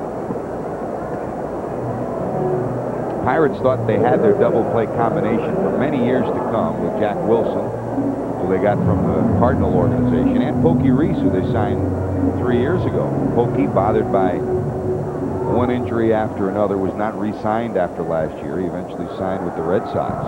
Well, they were spectacular at times, Chris, defensively, but that's always been the bugaboo for Pokey, trying to keep him on the field. We talk about, is Castro the shortstop of the future? In recent memory, Pokey Reese is the one who, more often than not, was dubbed as the shortstop for the future in the Reds organization. Yeah. There's been a long line of them. I guess eventually someone will distinguish himself, and it won't be us speculating to figure out who it'll be. We'd be seeing so many, it'd be like picking lottery numbers, wouldn't it? Not backing out of play, it stays 0-2. The list of candidates right now, you got Castro on this field tonight. Ray Olmedo is on this club. Felipe Lopez down in the minor leagues. Those are the top 3 candidates within the organization. And it may very well be somebody outside the organization.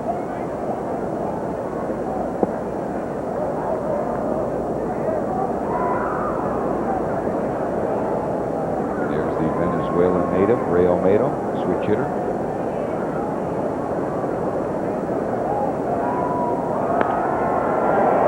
And add a hit to his repertoire tonight, too. Fine defensive night for Castro, and he picks up his first base hit. He's 1 for 3. Don't forget, more Reds baseball will be coming your way. The Reds will wrap up their series against the Buccos this weekend, then head to Philadelphia. And we'll be there for the Reds and Phillies.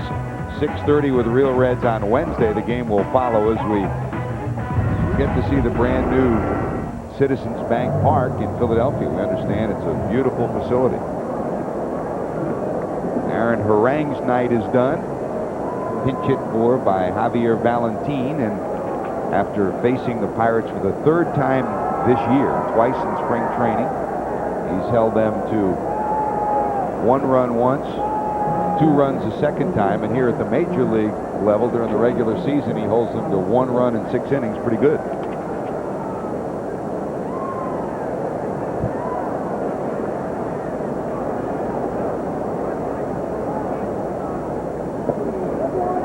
Sometimes you wonder, you know, with teams seeing each other so often in spring training, you wonder if they saw me 2 lengthy outings. One was a 6-inning outing, the other a 4-inning outing where he threw a lot of pitches. That, you know, I know what I have, but he still pitched well here tonight. It's a quality start, you know, and when that stat first came out, a lot of people shook their heads and said, gee, quality start, that computes to a 475 earned run average. Well, there's a lot of teams that would take that every time, but I think every team would take a 6-inning 1-run performance from their starting pitcher. He keeps the team in the ball game tonight, and the Reds have answered with a couple of crooked numbers that put him up by 4.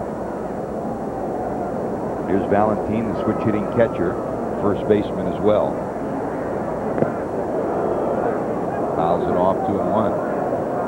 Javier, the brother of Jose Valentin, shortstop, and for a while also center fielder with the White Sox, native of Puerto Rico.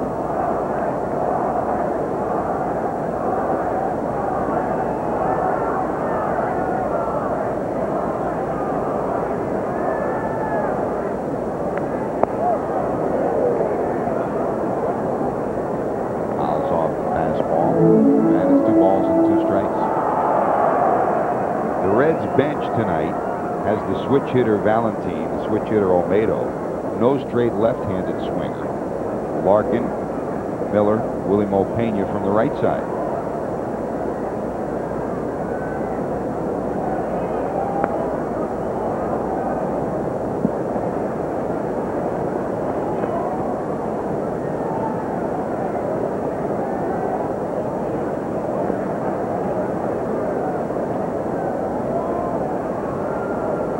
Looked just a few years ago when interleague play started and the Reds went to Minnesota that this guy was penciled in as their starting catcher in Minnesota for years to come. Turns out A.J. Brzezinski came in, took over that role, and Valentin, expendable, has bounced around since then, most recently in Tampa Bay last year, but solid with the bat and a good backup catcher, and has played pretty good first base for the Reds all spring long. 3-2. 2 outs. Castro going from first. It's in the dirt.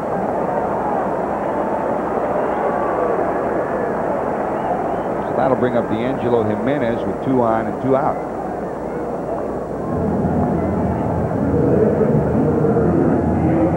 Lloyd McClendon this week has had his contract extended for a year through the 2005 season. That came in the same news conference where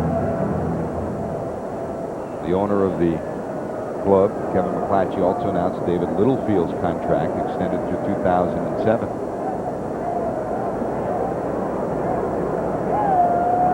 Pirates trying to go the same route as the Reds, lowering payroll even with a new ballpark, and trying to find a way to get younger, get better, and build towards the future. The Reds, the Pirates, the Brewers, three of the lower payrolls in all of baseball, in the same division with Houston and Chicago and St. Louis. And each of those teams have payrolls that are in some cases twice what these three teams have.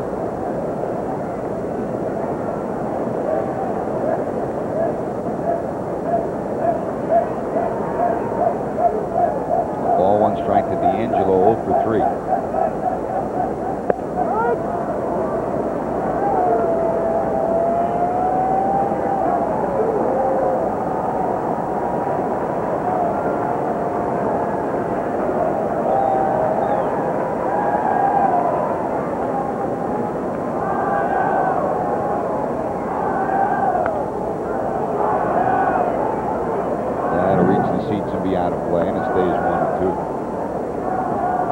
Castro, one of those players that when he runs the bases, he holds his gloves in his hands. One of the reasons base runners will do that is it'll keep them from sliding with their fingers first into a bag if they go head first. You keep your hands clenched around your gloves, you protect your fingers. How many times do we see Bip Roberts, when he was wearing a Reds uniform, slide head first even into first base and end up hurting his fingers one way or another? He still owes us, I think, about 6 pizzas. We bet him a pizza for every time he would slide feet first. Still has yet to do it. It's funny, you know, that sounds good and it's a good idea, but last night, for instance, I'm sure Jack McKeon had his heart in his stomach. Dontrell Willis, oh my, trying to score on and he did score. He slid into home plate head first, and he had his gloves in his hand, but he dropped the gloves. And is one of your best pitchers, sliding hands first into home plate.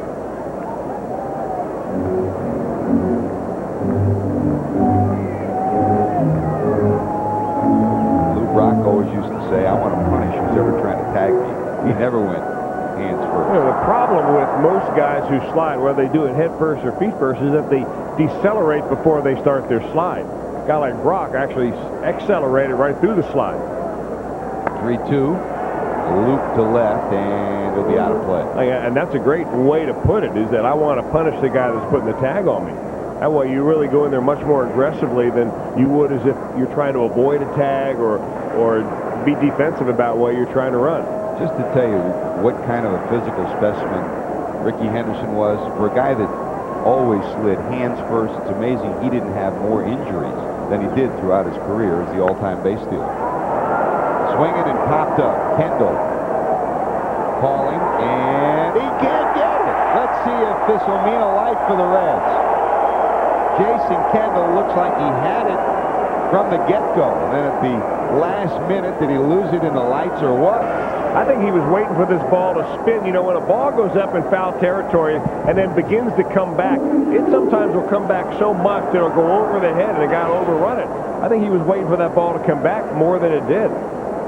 Either that or he was hoping that maybe Randall Simon was going to call him off. They'll charge Kendall with an error. Second error by the Pirates tonight. Now let's see if D'Angelo can cash in on it. 3-2, 2 outs, runners going. That's ball 4. So now the bases are loaded. Back in the third inning, with 1 out, Dave Miley watched as Jack Wilson made an error. Then Griffey walked, and Casey tripled 2 in. Let's see if Real can cash in on this error made by the catcher Jason Kendall. Well, Ryan Creel hit better against the Pirates than any Red last year. Hit 7 for 10 against them. And tonight he's 1 for 3. Been on base twice. The hit and the error.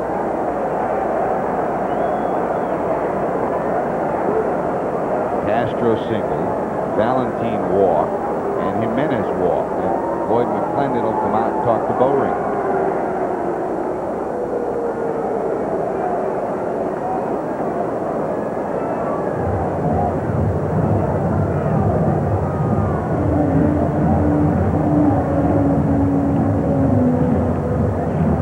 Interesting that it'll be the manager going out there, Lloyd McClendon, instead of the pitching coach in a situation like this. This may have been just one of those pep talk deals. Ben Williams is sitting in the dugout, I imagine, right now, saying, hey, I'll go out there. Max says, no, I'll go out there. And Boehringer and McClendon, if you remember, a couple of years ago, got into it in Cincinnati a little bit. Maybe he just went out there to kind of read him a quiet riot act. Say, you got nowhere to put this guy. Here's Friel, 1 ball count. There's a strike.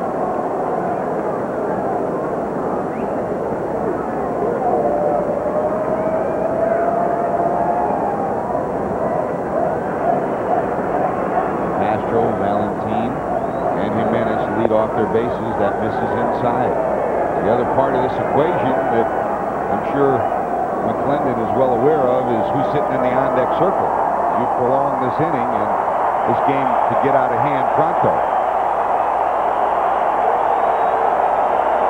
2-1.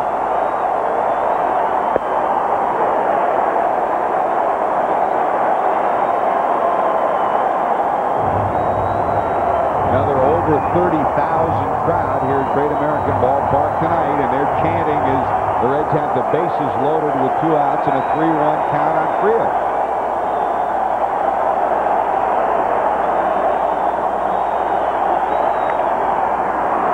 Pass Boehringer. Here comes Wilson, and they just do get him. Good play by Jack Wilson to nip the speedy Friel, trying to beat out the infield hit. So the Reds don't score in the 6th. They still lead. Brian Reith, the much-used reliever out of the bullpen. He was out of options, but he pitched well in spring training, made the ball club, and a big guy with a good sinking fastball here and to take over for Aaron Harang in the 7th inning. Good outing by Harang. 6 innings of 1-run baseball. He walked a couple and he struck out 5. Here's Jack Wilson hitting 8th in the lineup. Bounced into a double play, reached on an infield hit. Abraham Nunez has moved into the on-deck circle with the 9th spot, the pitcher spot, due up next. 5 runs, 6 hits for the Reds. A run, 6 hits, 2 errors for the Pirates. This game 1 of the weekend series. Tomorrow, Corey Lytle tries to even his record at 500, goes against Kip Wells. And Sunday, Jimmy Haynes against Oliver Perez, 2 afternoon games. Monday, Reds go to Philly.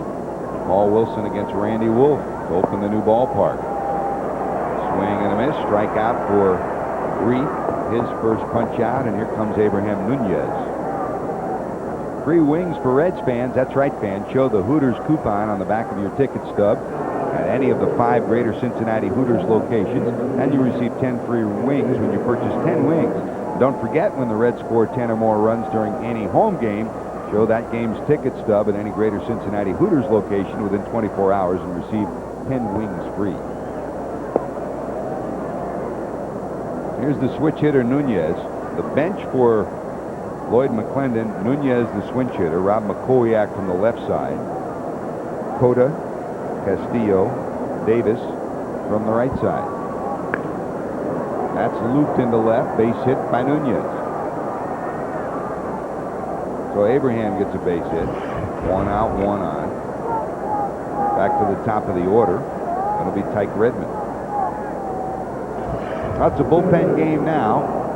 Reds lead at 5-1, and outs is what Dave Miley and Don Gullett are looking for.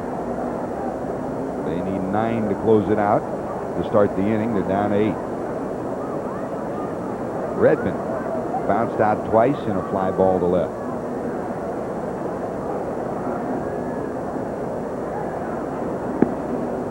Hey, don't forget Sierra Mist, shockingly refreshing.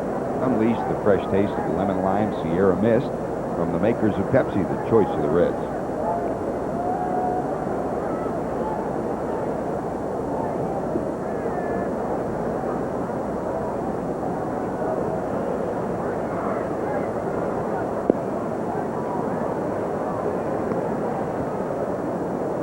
By the way, on the injury front, the report we have from the Reds training staff is that Brandon Larson, back here in Cincinnati after being hit by a pitch last night in the first game of his injury rehab at AAA, is okay. They took x-rays negative on his right elbow where he was hit, but he's going to remain here to continue his recovery. Well, you talk about bad luck, one thing after another, especially this spring, huh?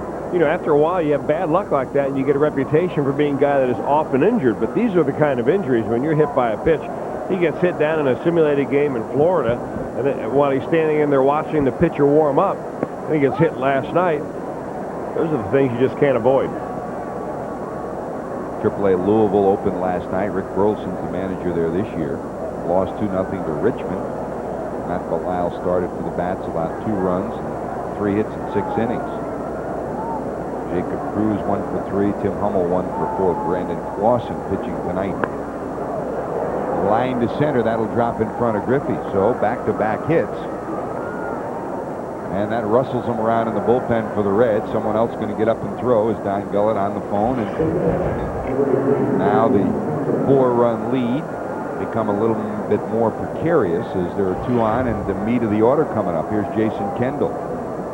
Kendall robbed of hits twice by Castro and walked his last time up. There's Ryan Wagner grabbing his glove.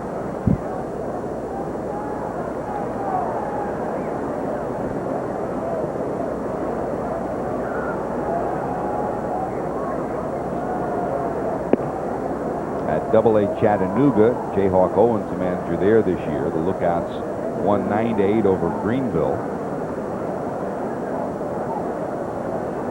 Jesse Gutierrez led a 17-hit attack, going 4 for 5.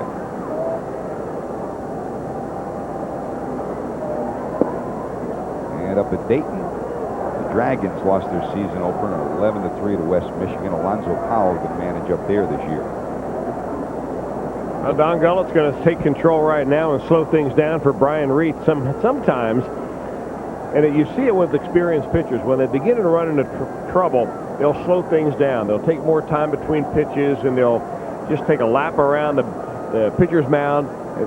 It seemed like Brian Reith, every time he threw a ball, he'd get back on the mound and try to hurry up to throw the next one. And that's the time in which you want the inning to slow down, not speed up for you. I think that's the message that Don Gullett might be delivering to him. Slow everything down, your tempo and your time between pitches. Tough customer at the plate. If you were to make a short list, Chris, of guys you don't want to see with runners in scoring position late in the game, Jason Kendall's on it.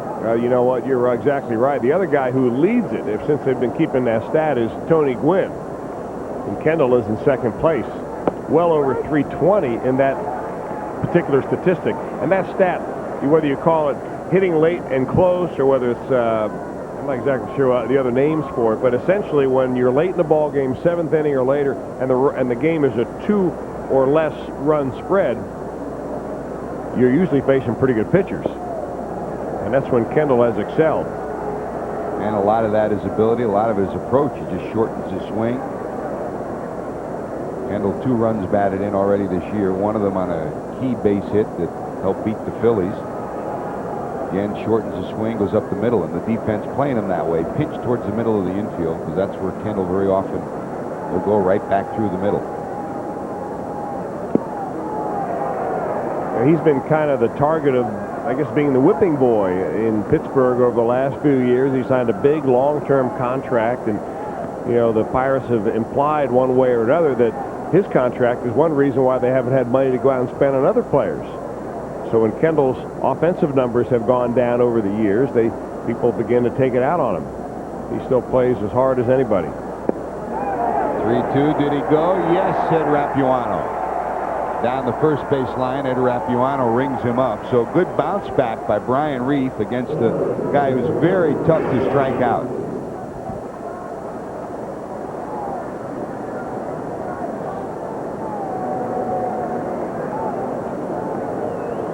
Kendall trying to buy his way to first base, but Rapuano immediately raised his right hand, saying, yes, he did go around. And he knew it. So 2 away. Harang got good 2-out ground balls when he needed it. With 2 out here, Reith trying to end it against Mondesi, who popped out, walked, and struck out. Mondesi looked very bad his last time up on a couple of breaking balls that Aaron Harang threw him. In fact, the one that he struck Mondesi out on was one right down the middle that Mondesi looked like he was looking for something else.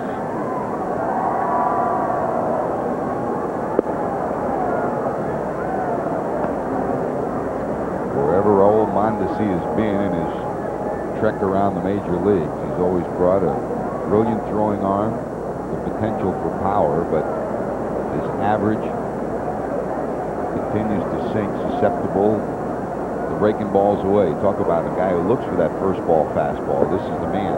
And there's the perfect example of that right there. I mean, if you're looking just to make contact, you're not going to take a swing like that. But he thinks that's a fastball coming out of his hand. He misses it by 2 feet.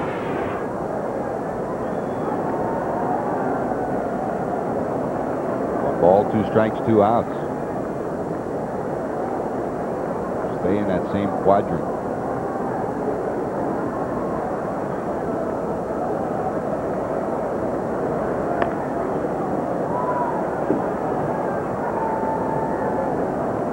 Got holes at 1-2.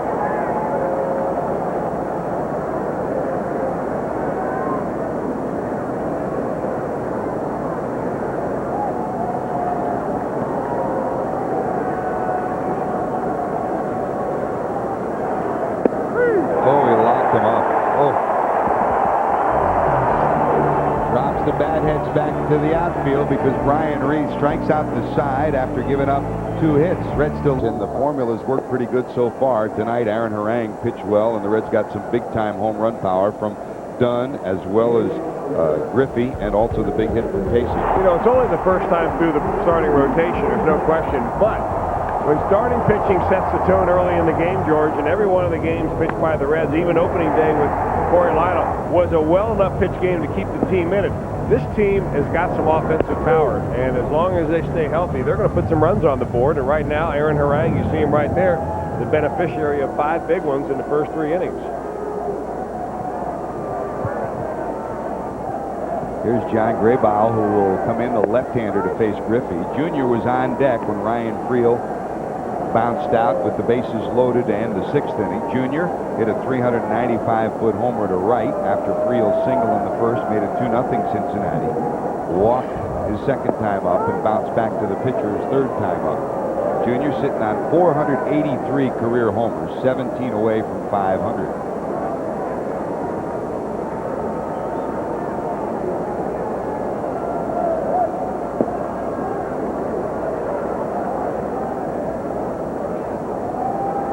Griffey walked in the 3rd. He was later chased home on a triple by Casey, and he slid somewhat awkwardly at home plate, and you had to believe that Dave Miley and everyone else had a bit of a gasp, just hoping he got up, and he did.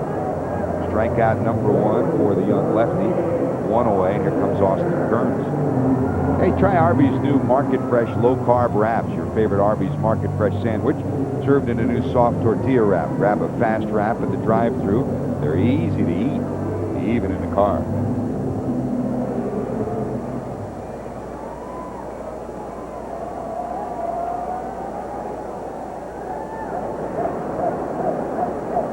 Here's Kearns.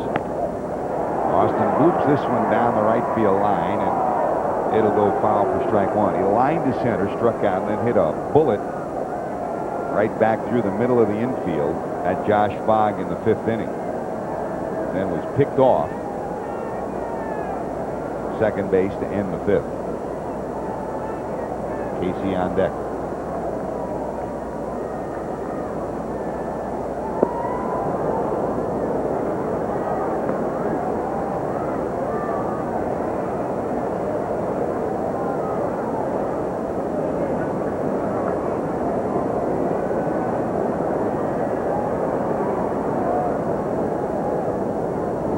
Lefty, one of 5 rookies on this Pirate team to start the 2004 season.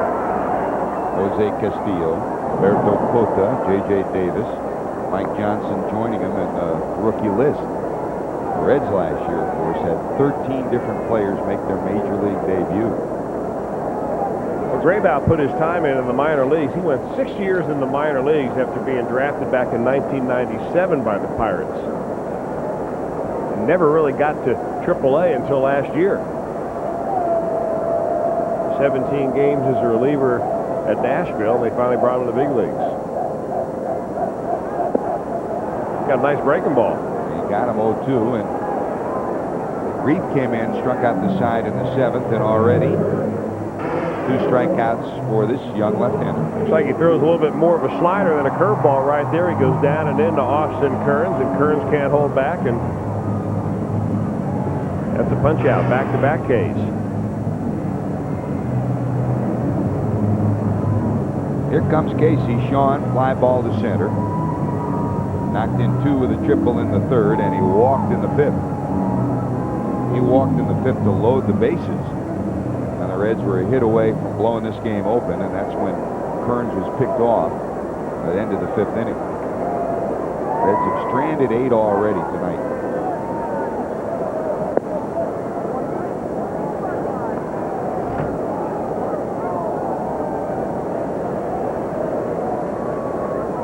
Not a bad way to start the year, huh, Chris? 4 for 4 for Casey. He does it when they count, with the runners on base. And safely in all 4 games to start 2004.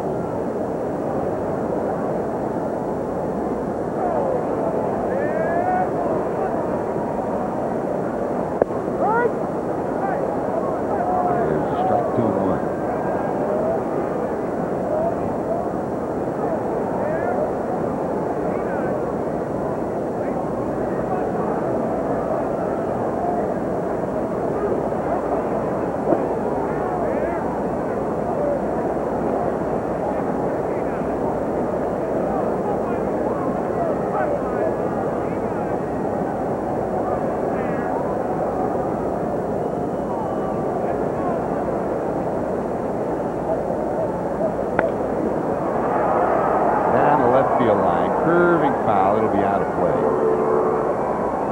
Full, 3 balls, 2 strikes. On to see the long run, trying to track it down, but it was about 10 feet into the seats. Good crowd on hand tonight. Another crowd of over 30. The Cubs and Reds drew over 90,000 in their 3-game series. In fact, that 3-game series drew more than last year's opening series against the Pirates. 3-2, 2 outs. All 4. But Casey's on for the 3rd time tonight, 2nd time by a walk, and here comes Adam Dunn.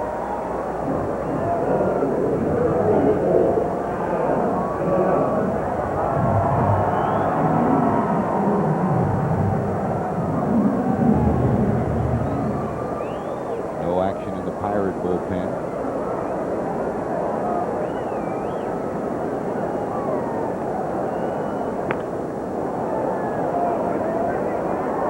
Foul past the 3rd base coach, Randy Whistler. The 1st base coach, Whistler. Randy, one of the new coaches on this Reds team this year. Mark Berry, last year's bullpen catcher and then later bench coach, is now the 3rd base coach for Cincinnati. And on the bench, Jerry Narron, the bench coach next to Dave Miley, and Chris Chambliss, the hitting instructor. The new additions to the staff. Can't forget Mike Stefanski, too, who comes up after being an outstanding Reds catcher in the minor leagues the last few years. He's now catching in the bullpen. That's popped back. It'll be out of play. It doesn't sound like a very glamorous job when you're the bullpen catcher, but there are a lot of coaches in the big leagues that start out that way. We've got one right here coaching 3rd base, and Mark Berry. Berry was a manager in the Reds minor league system for a while, and then he was given the opportunity to be in the big leagues as a bullpen catcher. He said, you know what, I've had enough bus leagues and enough bus trips. I'm going to get some big league meal money for a change. Next thing you know, he puts his time in, and he'll be on the list for being a manager someday. Popped up, Steins, foul territory, closing in on it. He's got it. That'll do it. So the Reds strand a runner in the 7th. They've stranded 9. Going to the 8th in Cincinnati. Reds lead at 5-1. Back in Cincinnati, Randall Simon, the number 4 hitter, will lead it off. Greg Wilson to follow, and then Bobby Hill, 4, 5, and 6 for the Buccos, trail the Reds 5-1. They've out-hit Cincinnati 8-6, 2 errors by Pittsburgh on this night. Simon doubled in the second inning and later scored on a single by Wilson. That's the lone run that the Pirates have tonight, as next 2 at-bats resulted in strikeouts. That's a fair ball, and LaRue tags him. Good quick work by Jason LaRue. Simon saying it went foul, and Rick Reed is telling him that's fine, but it then went fair. Lloyd McClendon will argue, and he just doesn't want to get his first baseman tossed out either. Well, remember, the plate's in fair territory, and even if it bounces in foul territory and it comes back, it could be a fair ball. Take a look at this one. It's on the side of the plate, and if it goes in front in fair territory, it's fair.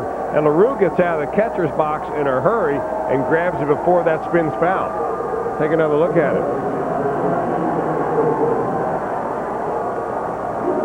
Credit LaRue with the quick action before it goes back foul again, as Reed says, yep, it's a fair ball. I'll say he's got tremendous footwork, and he is as quick behind the plate as just about anybody. Bench coach Gary Nairn, an outstanding catcher in his day and a good catching instructor. They've worked a lot of late on footwork, and he's throwing as well as he's thrown as a Red. So Simon's retired, and here's Wilson. Singled in a run, popped to second, and doubled to left.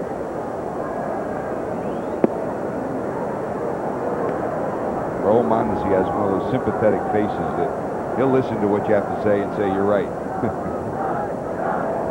Simon told the story, but to no avail.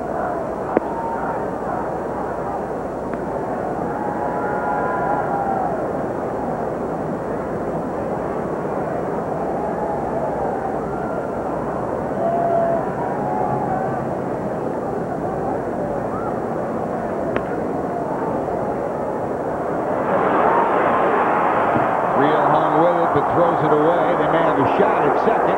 Here's the throw. It won't be in time, and that'll go as an error on the third baseman, Ryan Friel. Well, it started when Ryan Friel began to bobble that ball. He realized right then he was going to have to rush his throw, although he really didn't, in reality, have to rush it as much as he did. Ball just bounces up a little higher, and now he's going to get rid of it really quick in case he can't pick it. So first error for the Reds tonight. They will charge him with an error to allow the runner on, and then an error to allow the runner to go to second. So talk about, it's like a relief pitcher that gives up a home run in a third of an inning of work. Double jeopardy. 2 errors charged by the official scoring team tonight. And Sample listed as the official scorer tonight. You know, I know he's got something in the book to substantiate, but I don't understand that.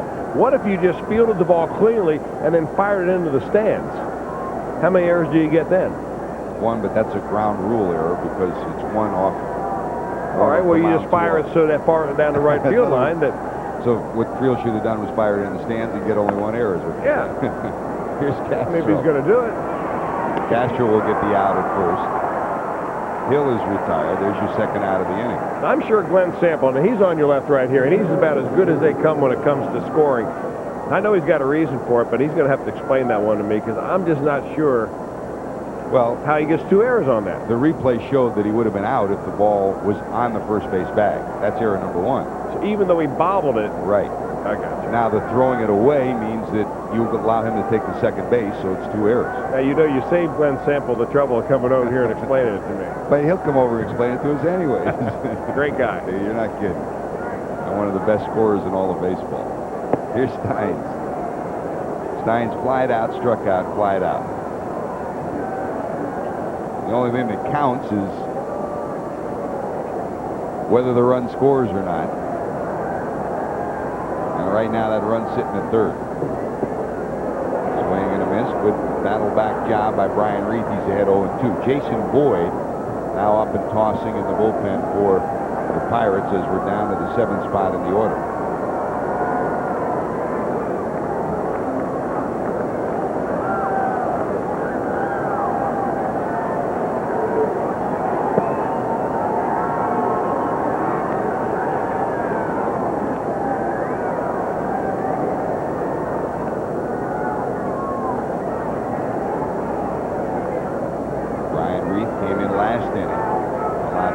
Hits, but struck out the side. Trying to get out of this jam, and he does. Well, great job by Brian Reed. Stranding runners in both the 7th and the 8th. We're going to bottom of 8. 5-1 Reds lead it. Have him with him. We wish him the best of luck. Good announcer. Good guy. Yep. Looking forward to seeing him a little bit. In fact, he'll finish out this homestand for the Reds, and then Joe will pick up the ball club when they go to Philadelphia. Well, Nucci's worked out the schedule so the good golf courses are still on it this year. Well, you didn't think any different, did you?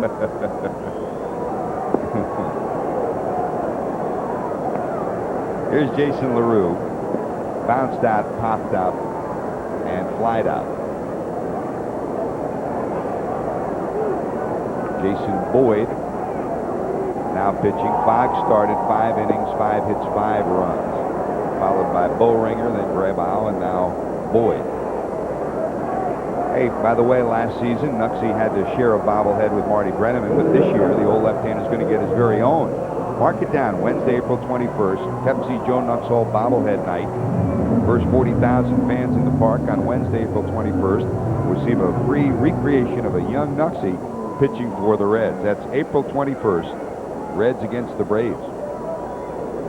Remember, this is the only time the Braves will come into town. Reds won't go there until September under this new schedule. Teams out of your division, you only play once at home and once on the road. Here's Castro. Juan today, brilliant defensively and 1 for 3 at the plate. As you check our scoreboard update, and with the pitcher's spot due up next, Willie Mopena's moved into the on-deck circle. This first month schedule, Chris, is no cakewalk for the Reds. 7 games against the Cubs. You got Atlanta, you got Philadelphia on the road, of course. The end of the month, beginning of May, you got the Houston Astros, and interspersed with that are the Pirates and the Brewers. You know, especially coming off of spring training, George, where if the players begin to believe what they read about the press clippings about this ball club, there are a lot of national publications that were not very kind to the Reds. In fact, a couple of them picked them as the worst team in baseball. So it's important to get off to a good start just from a standpoint of team confidence and individual confidence. To say, you know what, these people don't know what they're talking about. We're much better than what people say we are.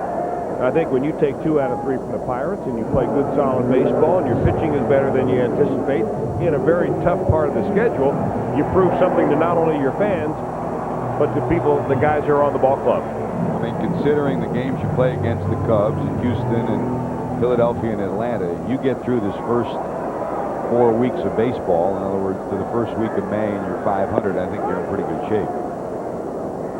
Here's Willie Mopeña hitting in the 9th spot in the order, pinch hitting for Brian Reed. John Riedling tossing in the bullpen for the Reds. Willie Moe, 0 for 1 in the young season. Willie Moe had a pretty good spring. Speaking of spring training, he was on the bubble. This, of course, is the year where, had he not made the club outright, that the Reds would have had a major decision. Do you put him on waivers, and the probability is someone would pick him up? And that decision still may come as the year progresses, depending upon how this roster evolves. Well, you know, the decision concerning the roster is going to come up as soon as Brandon Larson is deemed suitable and ready to play. Is it an infielder, outfielder? It's just tough when you're Willie Mopeña not getting much at bats. Been tough for the Pirates to get runs tonight. See if the Reds can close it out. We're heading to the 9th.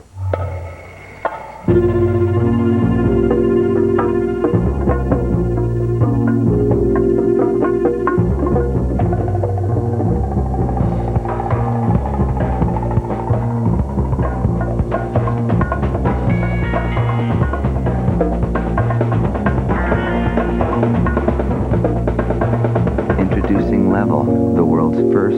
perfectly balanced vodka. One sip, you'll know, a new level. There's only one name that boasts the brute strength of 600 foot-pounds of class-dominating torque. One brand with the fastest production pickup on Earth with a 500 horsepower engine. One truck with the legendary Hemi that outhauls, outtows, and outperforms the competition. Dodge Ram. The one truck with the speed, strength, and power to put all the other trucks in their place. 0% financing or $3,000 in combined cash allowances plus a great warranty gets you the best values in America. In the desire to move ideas forward, printing in black and white has served us well. But color is more effective. The fly in the ointment. Cost. Imagine multi-function printers that give you low-cost color without raising the cost of your black and white. The new line of color printing systems from Ricoh. Ricoh. Order up. What's the matter, baby? My girlfriend, Aisha, she left me. Oh, that's skinny. She took my appetite and my ability to love. Baby, here, try your sandwich with a Pepsi. You got what I need, but you So tell me what you think about my Isaac and player. Sandwiches need Pepsi. It's the cola. And don't forget, right after the game, it's Gold Star Chili Reds Wrap. We'll recap this ball game, look ahead towards the rest of this series. JD, Jim Day standing by for Gold Star Chili Reds Wrap after tonight's ball game. He's done his calisthenics. He's ready to go. Ready, JD. Also ready to go, John Reedling. No save situation here. Danny Graves, who had back-to-back saves against the Cubs, will not get the opportunity to save this one, at least right now, as it's a 4-run lead here in the ninth, Chris. Good job by the Reds pitcher so far. Aaron Harang for 6 innings of 1-run baseball. There's little Ray Ray at shortstop, and Juan Castro moves over to third. Brian Reith came in, struck out 4 in his 2 innings, and now it's up to John Reedling. He'll face Jack Wilson hitting in the 8th spot in the order. Rob McCoyak has moved into the on-deck circle. Outstanding pinch hitter, the lone left-handed bat left on this bench for Lloyd McClendon. So Wilson, McCoyak, and the top of the order, Tyke Redmond. 5 runs, 6 hits, 2 errors for the Reds. 1 run, 8 hits, 2 errors for the Pirates. Reds trying to go 3-1. 2-1 after taking 2 of 3 of the Cubs. And if they do win this, they would continue. It has been a pretty good streak against the Pirates. They won 7 of 8 against Pittsburgh down in spring training. Last year, the Pirates took 11 of 16. Castro, how about this? What a night for Juan Castro. He came up with 6 assists in the first 4 innings and 3 brilliant plays at short. You move him to third. That's why Dave Miley has him in the lineup late in a ball game, because he comes up with something like this. I'll tell you what, the guy can flat out pick it. No question about that. That's not an easy play either. That's a bad hop. He gets down on 1 knee to make the play and makes it look awfully easy. Makes it 2 knees. There's your first out of the ninth, and here comes McCoyak. And if you joined us late, this has a particularly pleasant feeling for Juan Castro tonight, because his dad is here from Mexico, spending the week with him, and he's had a chance to see him start tonight's ball game, be brilliant at short and also brilliant at third. His dad going home this weekend, so he's going to leave with a big, big smile on his face. His dad, an outstanding ball player in his own right for so many years.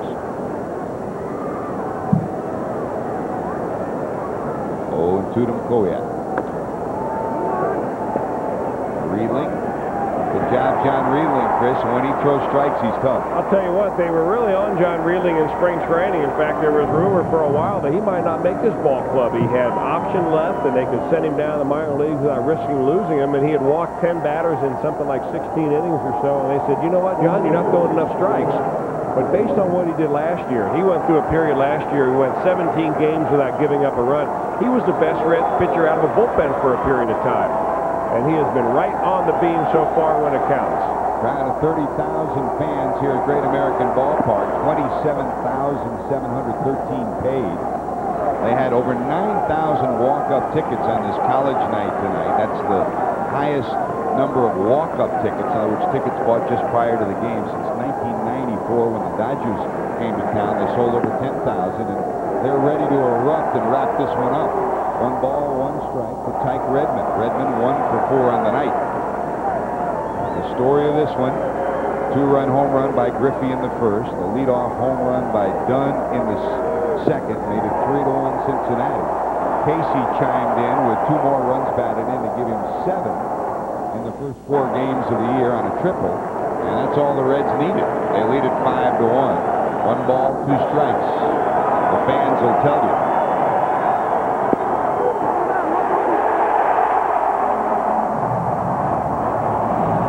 Sean Casey's hit in every game. Griffey's hit 2 homers. And Dunn has homered twice already this year, too. The big guys contribute. Aaron Harang pitched exceptional baseball. Harang went 6 innings, allowed 6 hits and 1 run. And Juan Castro, Manos de Oro, Golden Hands, came through with a big-time night defensively. Good night, Chris. Outstanding night overall. This is the team effort. I'll tell you what, the confidence of this ball club is soaring right now. You beat the Cubs 2 out of 3. You come in here and win the first. That's what you're talking about, getting a little bow going in your favor. More to talk about, and also Gold Star Chili Reds wrap coming up. We'll be back after this. Cap on a good night for the pitchers. Aaron Harang, 6 innings, 6 hits, a run. Brian Reed struck out 4 in 2 innings. Riedling strikes out 1. All told, Chris, a 10 strikeout night for Reds pitchers. I'll tell you what, they were around the plate, too. Only Aaron Harang walked any batters. There was 2 walks to Harang's 5 strikeouts, so a great night for pitching. I'll tell you what, this pitching staff so far, George, and it's early, looks a lot better than anticipated. The bullpen has been strong. You get some long balls out of big boys, and all of a sudden you're looking at a streak that gets you 3 wins out of 4. And the other side of the ball, Griffey hits home run number 2 for him on the year. Adam Dunn hits his 2nd home run, and Casey continues his hot hitting. He's hit in all 4 of the Reds games. A triple knocked in 2. He's got 7 runs batted in. And Juan Castro is brilliant with the glove. More to come. Jim Day standing by with Gold Star Chili Reds wrap. Yep, everybody could bow down to Juan Castro on this night. The Reds win Game 1 of this series, the final 5-1. Gold Star Chili Reds wrap coming up next.